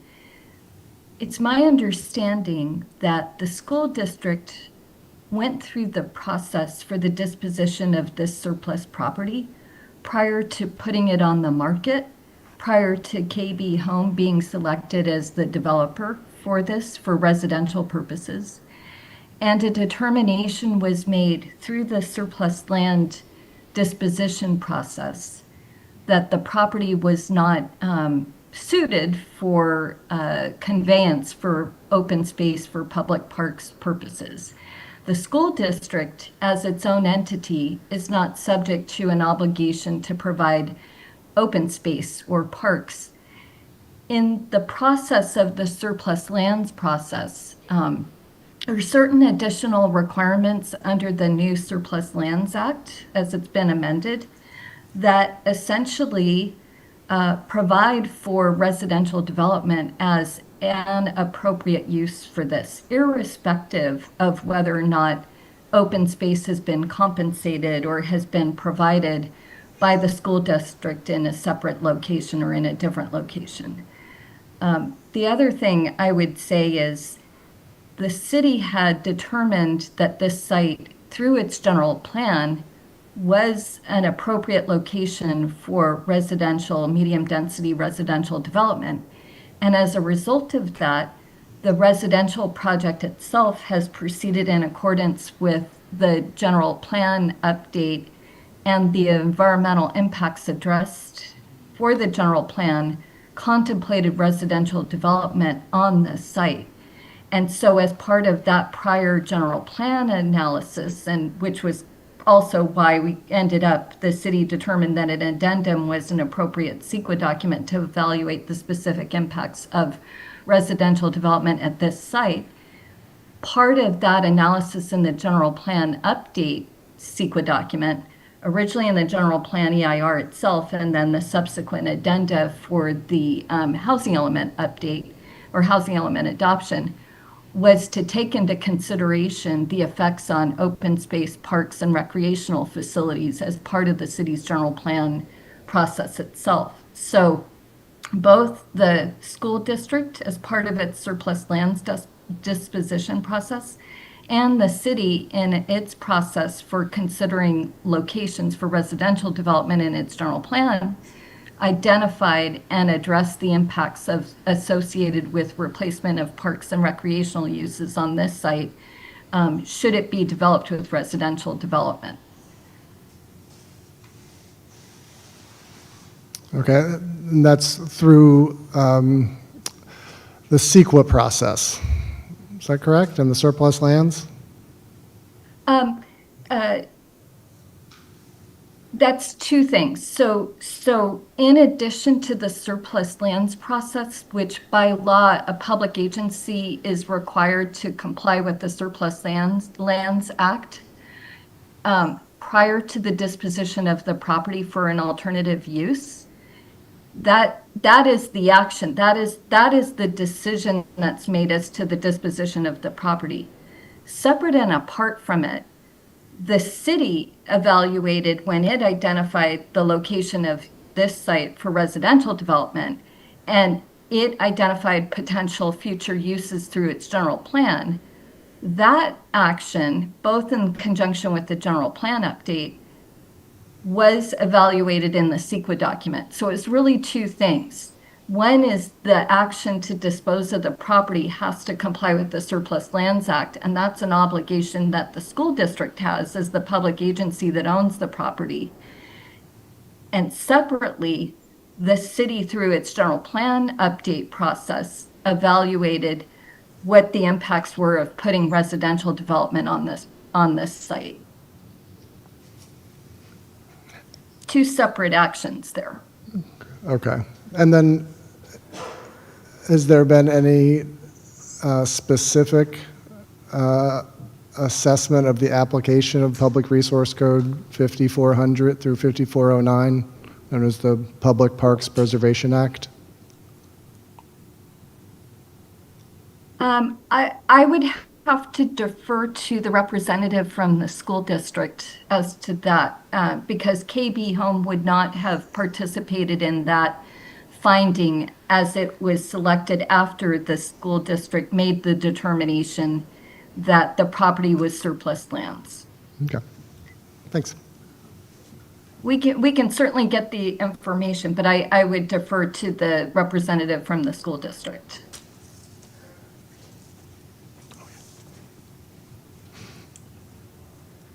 Thank you. All right, great. Well, thank you very much. What we would like to do now is open this up for public comments. Thank you. Well, if possible, if you can, no, thank you. All right, we're going to open this up for public comments, please. Thank you. And we're going to give each participant 3 minutes to provide their comments. Thank you, Chair. We do have 4 members of the public who have signed up for public comment here. First speaker is going to be Isidria Mencos, followed by Ruben Fernandez, John Chen, and then Ron Richardson. Thank you. Good evening, Chair, Vice Chair, Commissioners. Thank you for the opportunity to speak. My name is Isidra Mencos. I live in 307 Dryden Drive. That's the third house of Rolling Wood. I want to start by saying that I'm not one of those people who says, not in my backyard. I support development. I understand Vallejo needs more housing, and I support this development in particular. That said, I do not support the proposed map for this development. This development has one area where they've put 2 large basins. That is exactly in the side of the development where there are no neighbors, maybe 2 or 3 houses. I understand that's for structural reasons, for the storm drains, etc. But the unfortunate consequence is that the 19 neighbors or families who live in Dryden Drive, which are 1-story houses, are now going to have a row of 18 2-story houses directly in our noses, especially for the houses like mine who are at the beginning of Dryden Drive. I had the opportunity to talk to Mr. Marcos the other day when the audience was continued, and he was very kind, and he explained to me that the development was going to go from about 25 feet separation from the development to our houses to 125 feet at the end towards the bottom of Dryden. Great for the houses that are at the bottom of Dryden, but for the houses like mine and the other about 8 or 10 before Dryden curves, we're going to have these 2-story houses right there looking into our backyard, looking into our living room, our dining room, our family room, which all have big windows. We're going to lose privacy, and we're going to lose property values. Our ideal solution would be to reduce this development with that row of 18 houses. They would still be building 112 houses, or at least the first 8 or 10 houses, the ones that are going to be only about 25 feet. I really appreciate what Mr. Marcos said today, that he heard our concerns and that they are planning to put more of a green privacy barrier close to Dryden, in where the houses are closer to the development. I appreciate that a lot, Mr. Marcos. I hope if they don't take out the row of houses, that's going to be in writing in the plan, not just talk, because talk is cheap, okay? So please, keep a little bit of respect and consideration for the neighbors that have been there for decades, sometimes for generations. Don't allow our property values to go down so much. If you take out the first 8 or 10 houses, you still have 120 houses that you can build there, but you're going to create a green belt that is going to benefit the new neighbors and the old neighbors. Thank you very much. Thank you. Next speaker, Ruben Fernandez.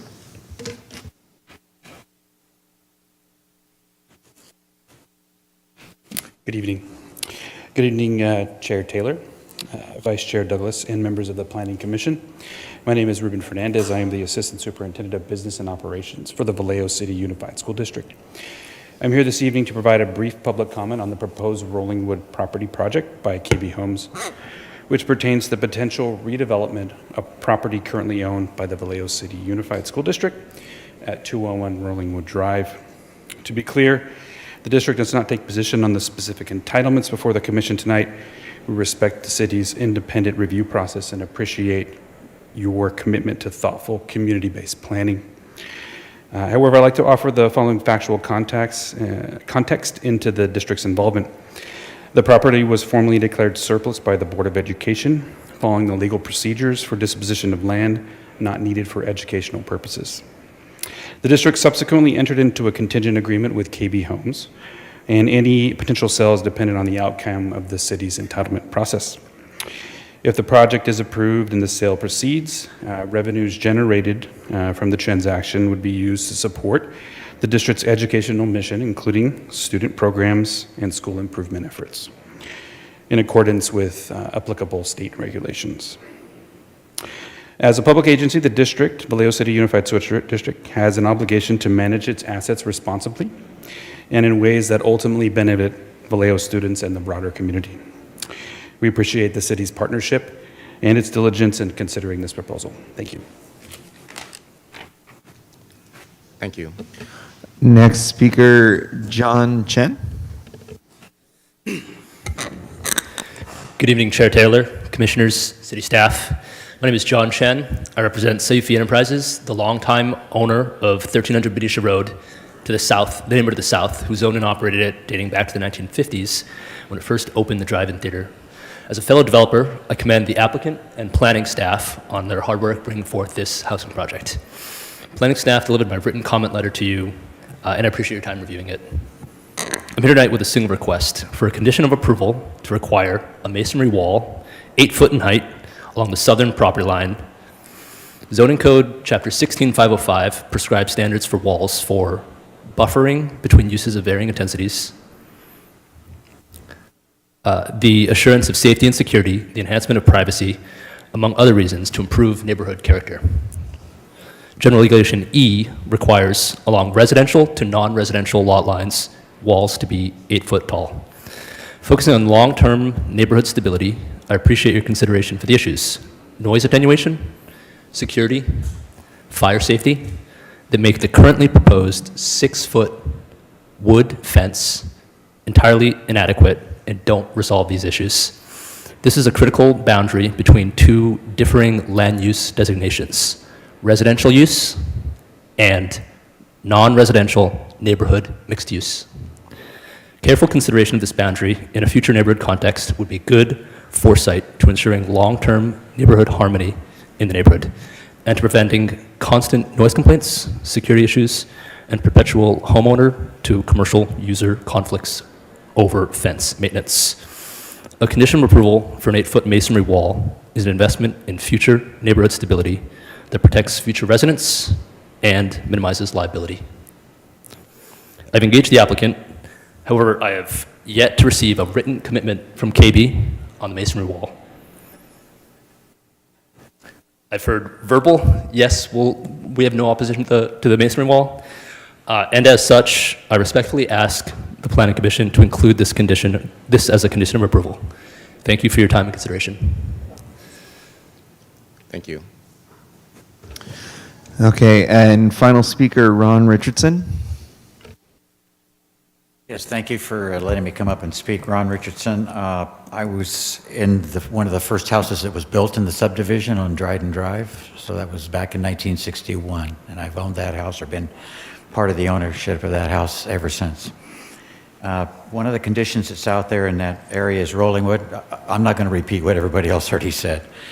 One of the conditions on Rollingwood is traffic, and those of you that have been out there and tried to enter from Dryden Drive to Rollingwood understand there's a serious traffic issue out there. I've worked for a lot of years, trying to get the city to do something about it, and they haven't. There have been accidents cars have been T-boned by traffic coming southbound on Rollingwood that have landed in my yard, to the point where we had to construct a large cinder block planter so that the cars didn't land in my house. Several people have died at this because the traffic situation is terrible. Adding additional homes out there is not going to make it any better. Plus, now you've got an intersection with Pope Drive. You're going to have to really do a lot of traffic improvements because you need to ensure safety of the public out there. And you have kids walking to schools in this area. So there needs to be a better avenue for safety for the people that are living there, the people that are going to live in the new homes, and all of the folks, as well as other things. So I just want to emphasize that. The traffic engineer for the city has proposed to put up some flashing lights. I can tell you that's better than nothing, but a signal or something else would be even better. Thank you. Thank you. And through the chair, no members of the public signed up online, so that does it for our in-person speakers. I'm sorry, I missed the last statement. Oh, and that does it for our in-person speakers. Okay, great, thank you. We can close the public comments at this point right now. Does any of my fellow commissioners have any other questions or last comments? Yes, through the chair. Yes. Okay, so question to the builder based on public comment. The masonry walls, is that within your ability to provide?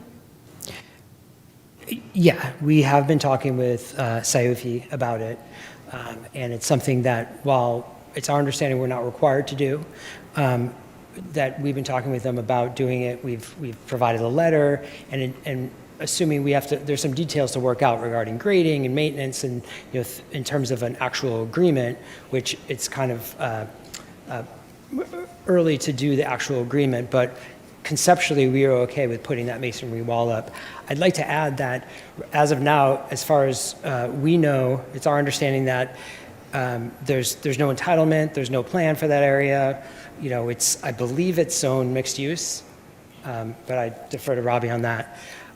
So right now it's all hypothetical and conceptual, but we have been talking with them, and we will continue to talk with them, and with the intention of building the 8-foot masonry wall along just that southern border of those specific lots that he's talking about. And that's also a conversation between commissioners as well, too. I mean, I'm one person here.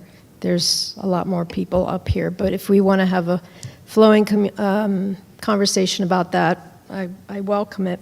I'm not done, though. I'm sorry, I don't remember your name, ma'am, but she suggested a certain number of homes to be taken off the plans. What I would suggest is that in that particular area off of Drayton Drive, that you make those, I think she said eight homes or something, make those single-story homes. Just an idea. But we could also make these conditions as well, too, as a body. The third item was traffic improvements. That was another complaint from the public because they've had a lot of accidents along Rollingwood Drive, and that's something for the city to chime in on. I realize they're going to put blinking lights and some signage. I don't know if that is enough. I'm not remotely familiar with that area. So those are three discussions I would like to have with my commissioners up here, my fellow commissioners. Can we respond pretty quickly to? Sure. With respect to traffic, it is obviously something that we have a traffic engineer, which Fear and Piers, which I believe Bill Burton is on Zoom right now. It's something that was looked at as part of the CEQA process. Mm-hmm. And, I also want to note that the project will obviously comply with all Caltrans standards, and I believe the CEQA process, recommended no further mitigation, but it sounds like the city has already taken steps to start to address the issue. Okay, and then back to staff in relation to that, through the chair. Is there anything else planned besides the blinking lights and the signage? Yes, a good question. The traffic impact analysis did not note that there was a recommendation for any sort of stop sign or traffic light in that area. The only thing that was recommended was crosswalks on Rollingwood for the new access points for the subdivision. The traffic engineer did review this issue and went out and did a site inspection, and his determination was that the signs with the flashing yellow would be sufficient. From what he was telling me, that there was no warrant to install a stop control like a stop sign or a traffic light there at that location. We're going to be adding at least 200 extra vehicles or more with the new neighborhood, with the new development. So, and I don't know how many trips, was there a traffic study done? How many estimated additional trips are going to be on those roads? Traffic engineer, Yeah. Bill's on. Is Bill Burton available? Yes. Okay. We're going to defer Yeah. to it. Can you guys hear me now? Can you hear me? Yes, we can hear you. Yes. Yeah, so, all of there's two entrances to the project. So as far as CEQA, we looked at both of those entrances. They're both designed to modern design standards. There's adequate sight distance. Both of those intersections should be more than safe. The civil engineers reviewed them. The city has reviewed them. Regarding, there will be a mild traffic calming effect of the project when the curb and gutter and the sidewalk go in. I do think the flashing lights at Dryden will be helpful. At that location, that wasn't one of our study intersections that the city asked us to look at, but I did take a look, and the project itself is going to increase traffic there about 2% per day. So it's going to be a fairly mild increase in traffic at that particular intersection. With that said, it is on the kind of a crest of a vertical hill, so I see why some folks might have some concern there. I think the flashing lights and the signage will help. Kind of the next, as people have indicated, it's definitely not warranted for a stop sign, always stop controller signal, and unwarranted traffic control devices would have even worse safety effects. I think the next kind of climb up the ladder for traffic calming would be like a radar speed feedback sign would be kind of the next level that I would elevate to if the flashing lights and the signage don't work. And happy to answer any questions. Yeah. Yes. Can you tell me what the estimated vehicle trips per day are going to add? So the total amount of traffic coming out of the project, it's about 90 cars in the morning peak hour. It's about 120 in the PM peak hour, and it's about 1,200 cars per day. So I know that sounds about a lot, but if it's 120 cars in the most, the highest traveled hour of the day, that's 2 cars a minute. What about school time? So the AM peak hour of the 90 cars coincides with the school peak hour, so that's the same.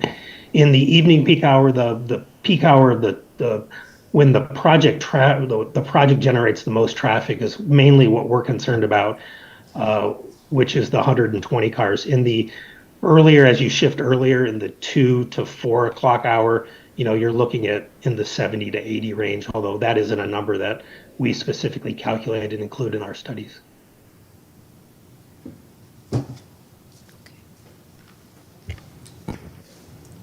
Through the chair. I didn't mean to interrupt you if you were.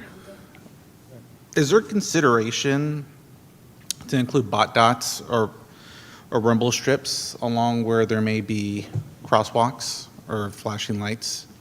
I know I work in an area that's more agricultural, but we still have bot dots that are probably rows of 10 to 20, multiple as we approach stop signs. So I'm wondering with the additional traffic, especially in areas where there might be children, bot dots are generally pretty cheap to install. So I don't know if there'd be consideration when installing those traffic lights. The second point would be that the masonry wall, I think it's some real low-hanging fruit that would give the neighborhood some belief in the project moving forward as well.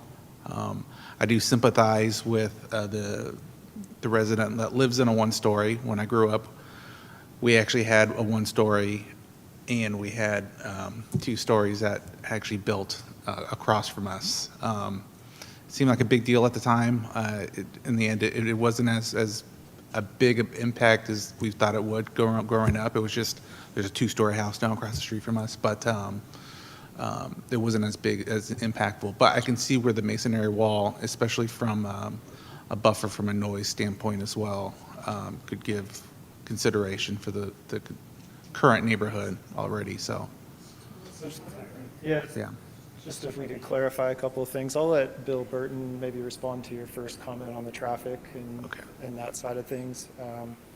Obviously the buffer we talked about is a minimum of 22, 25, but obviously home to home is a lot further, 64. And, as Jerry mentioned, we're sensitive to the residents and we'll do our, oh, sorry. Did you catch any of that or? Okay. All right, sorry about that. I'll let Bill Burton respond to the traffic comments. Obviously sensitive to the neighbors to the north. I just want to clarify, the masonry wall that was requested is to the south, right? So that's the request. So there is no existing entitlement, there is no existing home. So that's just to clarify, that's not an existing, as of now, neighbor concern. So on the north side, right, we've talked about some of the distances, 22, 25 feet, I forget the number, but obviously home to home, it's 64, right? So it's much further, which I understand, we'll do our best to kind of the additional landscaping and plantings to the best we can to try and offset some of those concerns. And then on the masonry wall, we did provide a letter over to John. I mean, we don't support making it a condition, but we are open to building it 100%, but we have to enter into certain agreements, access, licenses, construction, maintenance, and cost sharing. So that's what we provided back to him. We're happy to do it, but we obviously have to enter into a couple agreements. It's not as Robbie mentioned, a requirement of the project, but we are willing to do that, and we'll, provided those get entered into. So, Bill, I don't know if you might be able to respond on the other part of it. Yeah, sure. On the box dots or the rumble strip, we in the traffic engineering world, we're looking at those two. Are they lateral or are they longitudinal? Are they going across the road, or are they in the center line, notifying people when they're crossing over, or on the edge when people are departing the traffic way? I think the commissioner's probably referring to lateral, which would be across the roadway. And I would, obviously we'd all work with the city engineering staff, but I would not recommend that, simply because the noise of vehicles going over those particular devices all day, every day would probably make us not the neighbors would not be happy with us in that particular instance. I'd probably pursue, if the lights and the signage don't work, kind of climbing up other traffic calming measures rather than the box dots and rumble strips.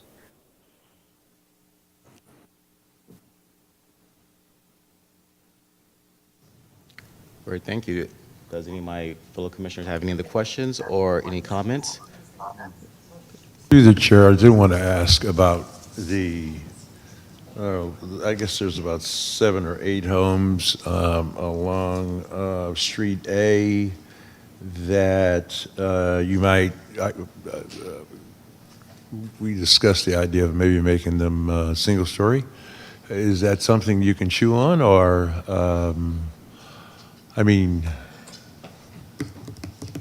is there any possibility that would help to solve the view issue that we're hearing about? I also might add that, how wooden fences look in 20 years? Yeah.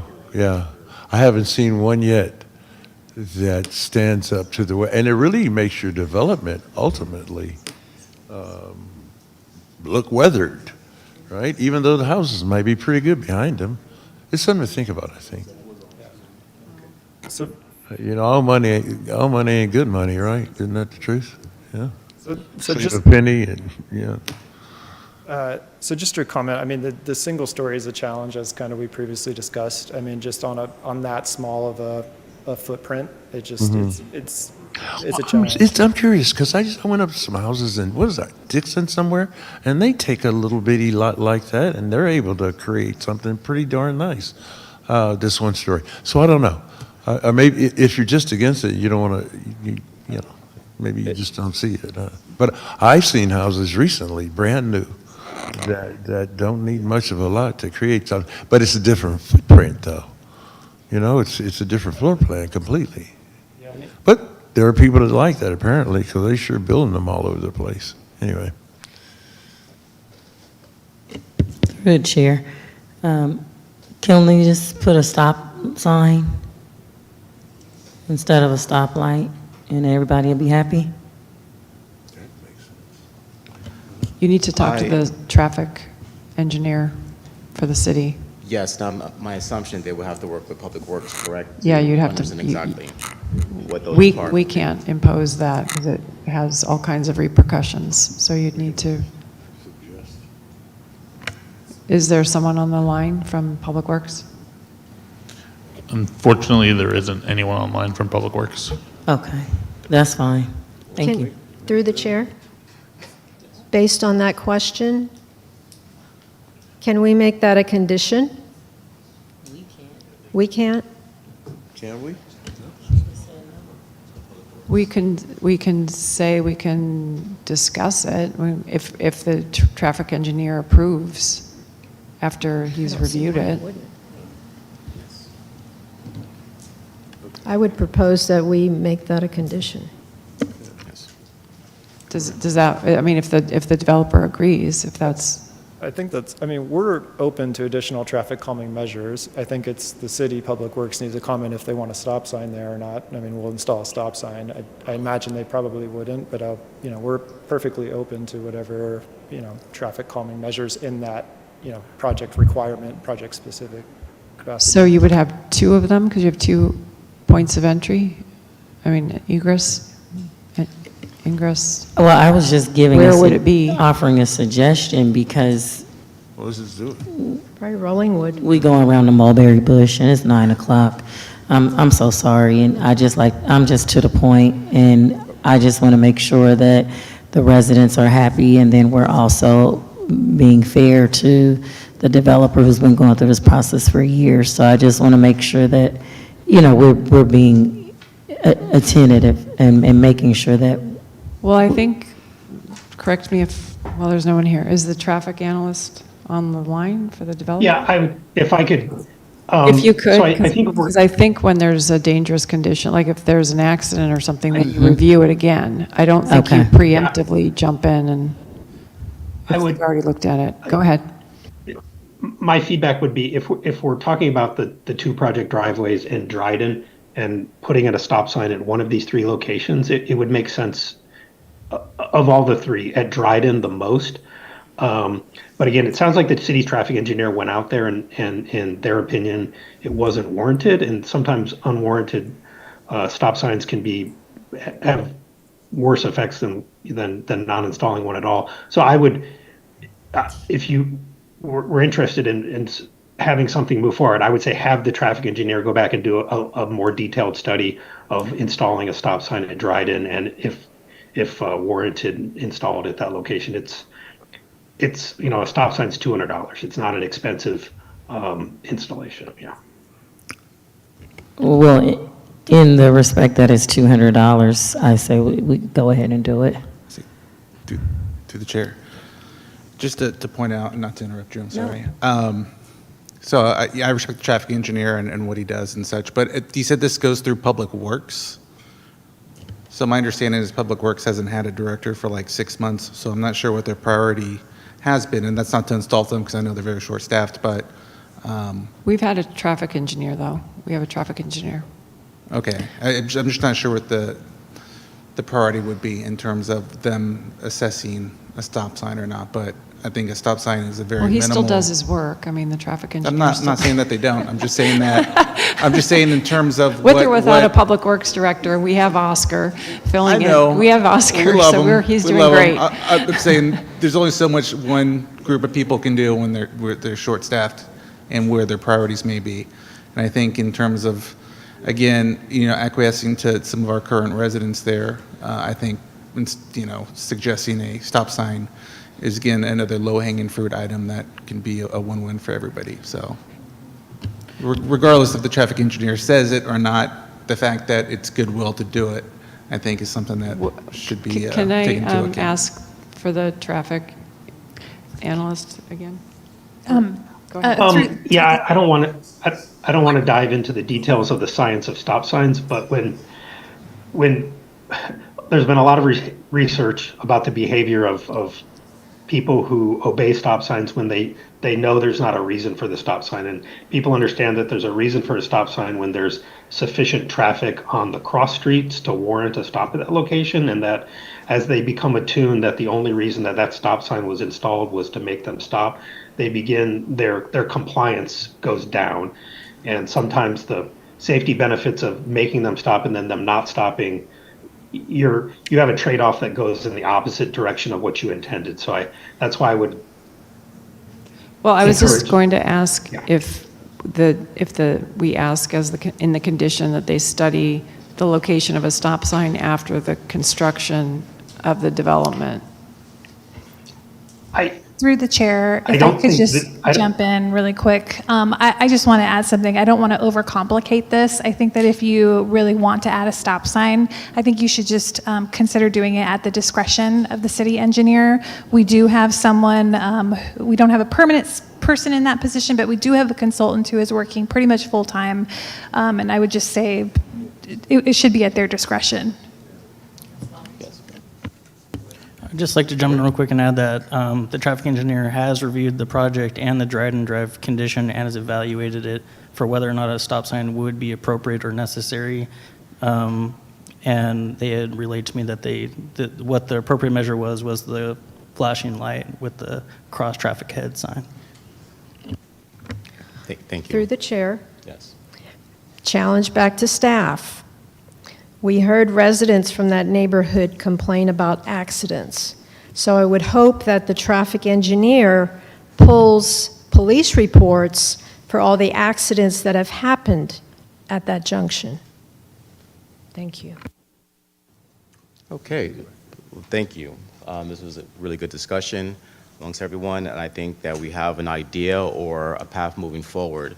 I believe that if we can engage with Public Works, they could look at that issue, because I think it not only just affects the residents in that particular area, but it will affect other City of Vallejo residents as well. So I think that is an overall idea that I think the city should look at in regards to this project. And I do want to make a few comments. I can only speak for myself, not in the spirit of moving any goalposts for a project. We do understand that the cost of doing business and economy of scale, so I do understand that aspect of it. But in the spirit of goodwill and partnership, is thinking about overall, not just what the developer needs or what the City of Vallejo, but what our residents need as well. And so opening this conversation up, there's something to think about moving forward.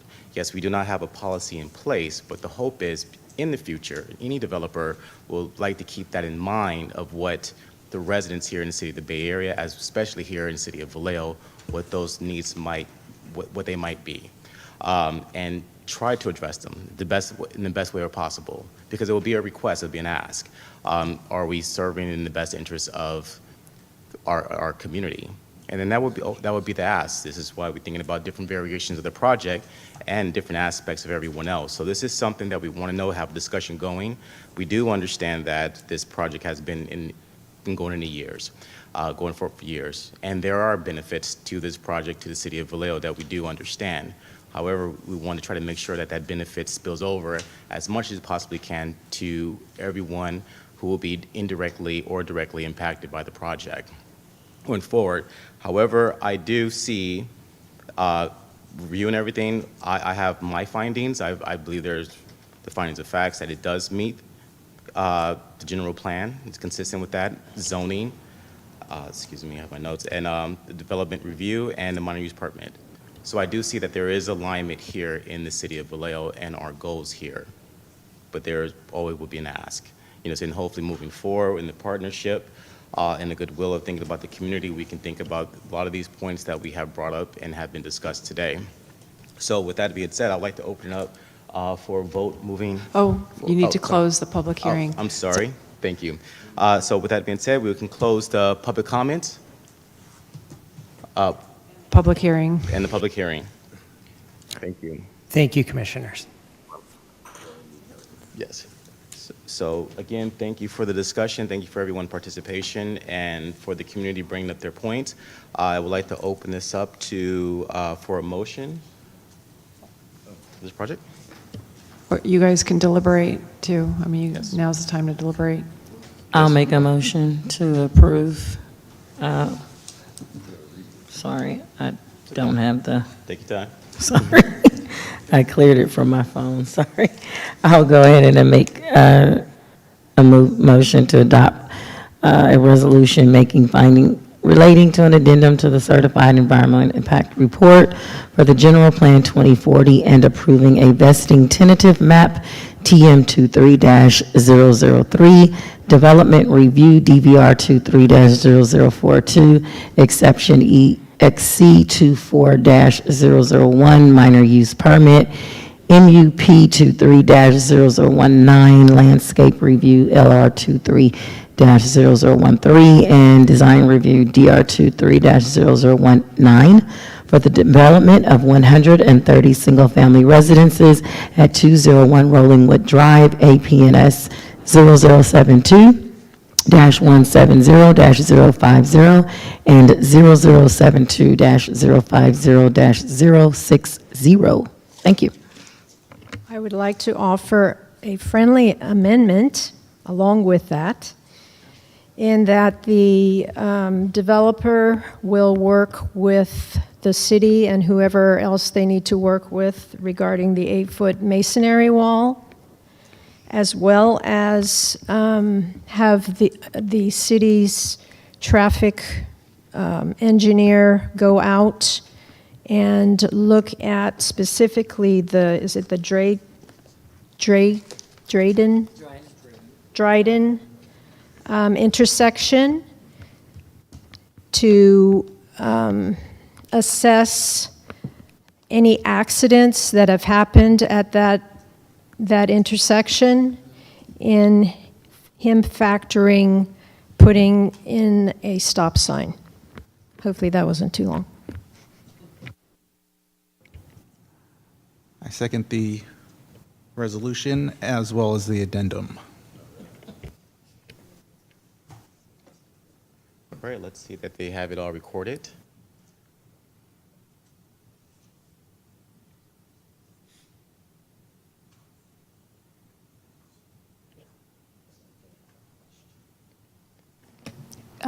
Through the chair, if we could ask for clarification. The first item that you mentioned was having the developer work with the city and other partners regarding the 8-foot masonry wall. I wanted to clarify that staff does not believe the code requires that. So are you just requesting further conversations between the parties, or? I would like to make that a condition. To require the wall? Yes.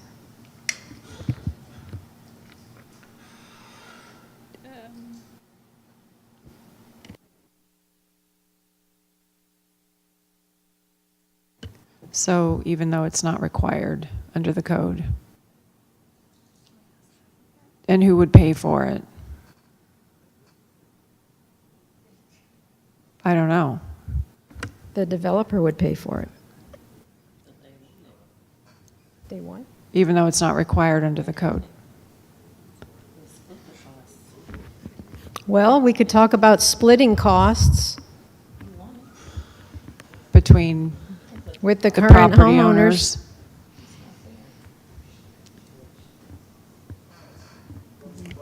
Well,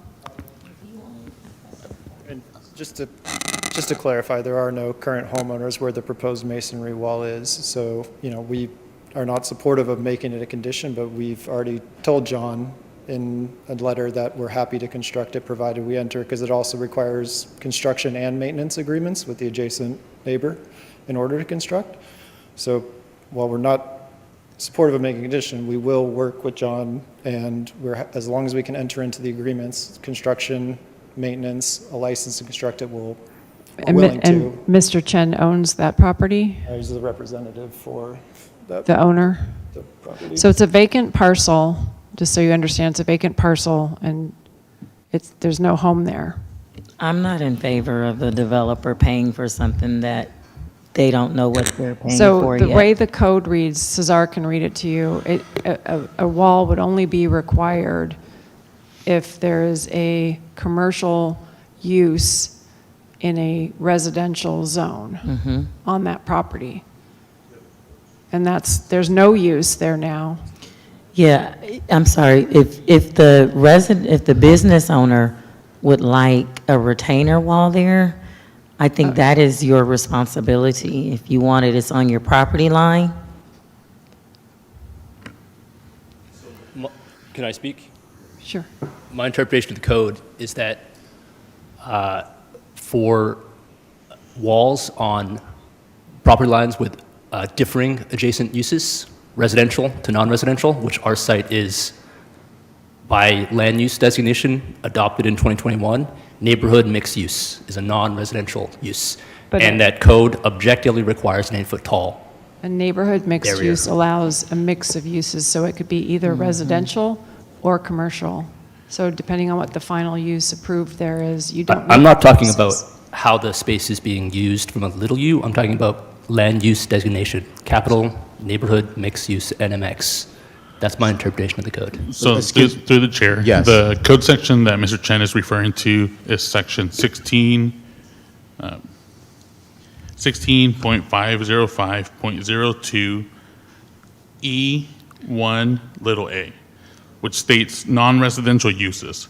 For non-residential uses in a residential zoning district, a wall or fence 8 feet in height is required along any rear or side property line that separates a non-residential use from an adjacent residential uses.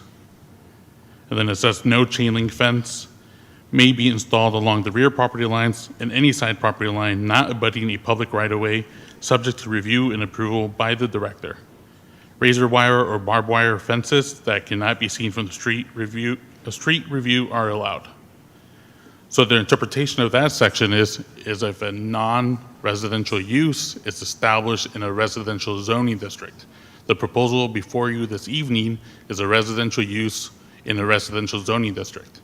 For example, if someone was proposing a doctor's office within this residential zoning district, then that office would be responsible in installing an 8-foot masonry wall adjacent to residential uses. Great. Thank you for the clarification, and I'm going to have to stop you there because this is a discussion between you and the developer to figure out, and this is not on this particular planning thing. I mean, this for this project to hear.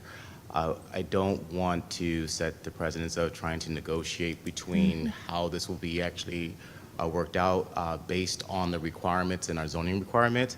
I believe that we should stay within alignment of what our zoning ordinance has been outlined out, unless there's something that had deviated from there. But if they stated on record their willingness to work and assist, I think that is the best that we have as of right now in that regard.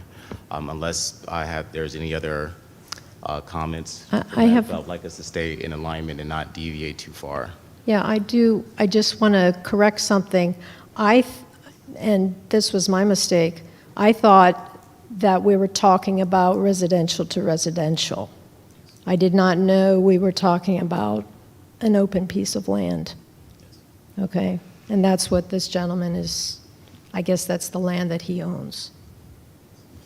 Well, it was definitely So, good. yeah, we can keep talking about this, but I can also remove it from my suggestion too. Yes.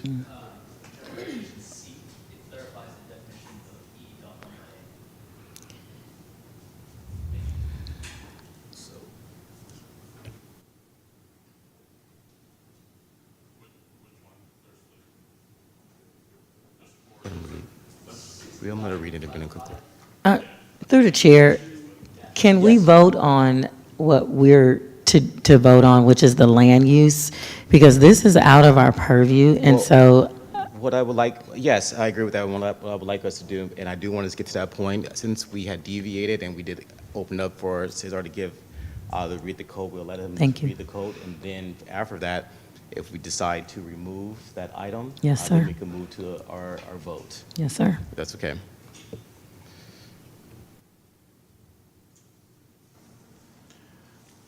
So, section 16.505.02C1. Fence and wall location on a lot. Fences may be erected, placed, or maintained along or adjacent to a lot line or within a yard on the private property. A fence located on a lot line shall be considered as being within the yard adjacent to that lot line. The fence owner shall be responsible for properly locating all lot lines before construction of any fence. 2, fence and wall encroachment onto public property. No portion of any fence or wall, including gate, doors, structure, foundation, or footings, shall encroach upon or project into any public right-of-way or other public property without the fence owner first obtaining an encroachment permit from the Public Works Department. 3, prohibited fence and wall locations. No person shall place, construct, maintain, or cause to be placed any fence or wall that may endanger the public safety, included but not limited to the following: fire hydrant access. No fence shall be obstruct free access to any fire hydrant. B, sight distance triangle. Fencing shall meet the requirements of section 16.501.11, visibility at intersections, driveways, and alleys to avoid interference with visibility at the intersection and driveways. 4, review by the traffic engineer required. To avoid traffic hazards and protect the safety of pedestrian, fences, walls, or other screening shall be subject to the review by the traffic engineer for the following locations: within 10 feet of the point of intersection of vehicular accessway or driveways and a street or sidewalk. B, within 20 feet of the point of intersection of 2 or more vehicular accessways, including driveways, alleys, or streets. And C, measurements shall be made from the face of the curb, or if there is no curb, from the edge of the pavement. Great, thank you. So I believe our next step now is we have to vote to remove that motion, second motion. I will remove that motion. That was my motion. Do we have to vote to move that, or? Because we have 2 motions. I think you were removing your friendly amendment. Yes, okay. Yes, amendment to the motion, that particular one. Yes. So you still have a motion, and now you need Still a need a second. second. Yes. I'll second. Okay.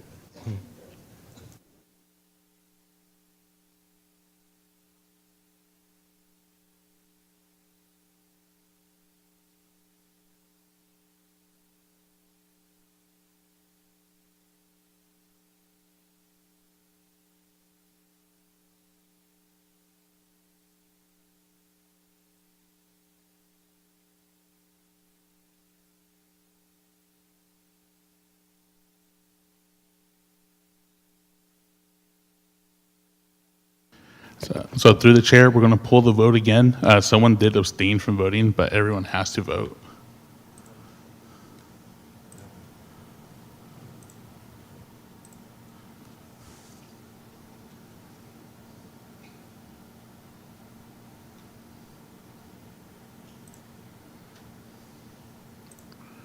We have 7 ayes and the motion carries.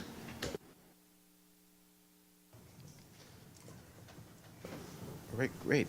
Thank you. So the motion passed. Thank you very much. And we are going to move to the next agenda item, written communications. Thank you, Chair. No other written communications were received other than the ones that were provided as part of the packet from the public comments regarding the action item that was presented before you tonight. Great, thank you. All right. Well, we're going to move to the next agenda item. Agenda item 11, reports. A report of the presiding officer and members of the Planning Commission. We'll go with agenda item 11A, Secretary Report. Thank you, Chair. Just want to remind everyone on the commission regarding the special joint meeting that will be held on Monday, November 24th. It's expected to start at 6 p.m. More details are to follow, but I'm assuming it will be held in the Vallejo room once again, since we're going to have both the Planning Commission and City Council. So thank you to everyone that has shared their availability that evening. For those of you that weren't able to attend the board's member appreciation dinner last week, you did receive a certificate and also a small goodie bag. So thank you all for your commitment and service to the Planning Commission. At the last meeting, Commissioner Medeiros did bring up the question about the funding available for the Planning Commission. So we roughly have about $8,000 that are dedicated to the Planning Commission. So that covers like the stipends that are provided to being on the commission, and also for any trainings and any offsite trainings that are available. So just leading into that, on March 4th, 5th, and 6th, the League of California Cities is holding their Commissioners Academy training down in Southern California. It's at the Anaheim Convention Center. So you'll receive an email from me probably next week to see who is interested. Registration does open in November, so we would like to know who is interested of attending, so we can get that reserved and get everything booked beforehand, so we don't run into the same situation as last year. Other than that, we are working on some long-range items where we are working on updating our accessory dwelling unit ordinance. So hopefully we're working on that internally. That hopefully will come before the Planning Commission in the near future. We'll present the ordinance and updates to be consistent to the state regulations regarding ADUs. And then also, we are also working on there's a couple sites that were identified in the housing element that are by right housing sites. So we are working on that to create an ordinance for that will be coming before this commission as well. That will be going before the City Council for action.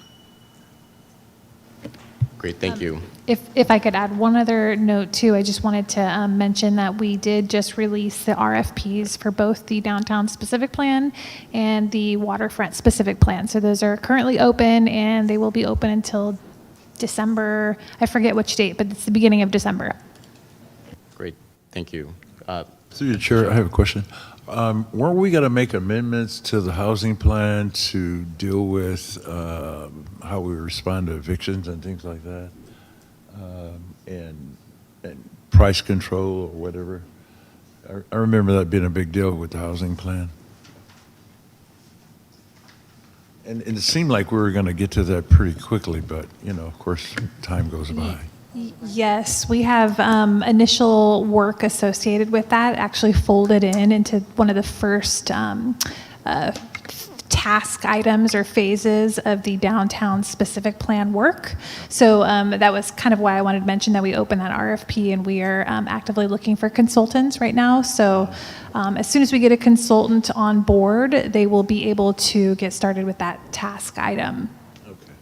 Thank you very much. Vice Chair Douglas, were you talking about the ordinance or the two ordinances or something? Yeah, I believe different? so. I thought we were going to. Which is something different. Look into how we could kind of manage whether people could get evicted and what was involved in that process. Yeah, and I don't know Or how that not would involved. relate to the downtown specific plan. I know it's a little bit odd.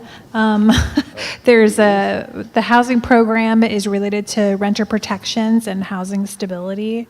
And then I think there's two other components related to just cause for evictions, and I'm forgetting the fourth one right now. But as I mentioned during our last meeting, we were able to basically repurpose a chunk of the grant funds that we received from MTC that's going towards those specific plan efforts in order to conduct these the analysis associated with these items, but on a citywide level. So we were able to make that case because the work is going to definitely support those specific plan projects. And when we do it as a citywide level to begin with, it'll set the stage for what is needed with the specific plans. So that is kind of how we were able to make the case for that and to get some funding to go towards those efforts.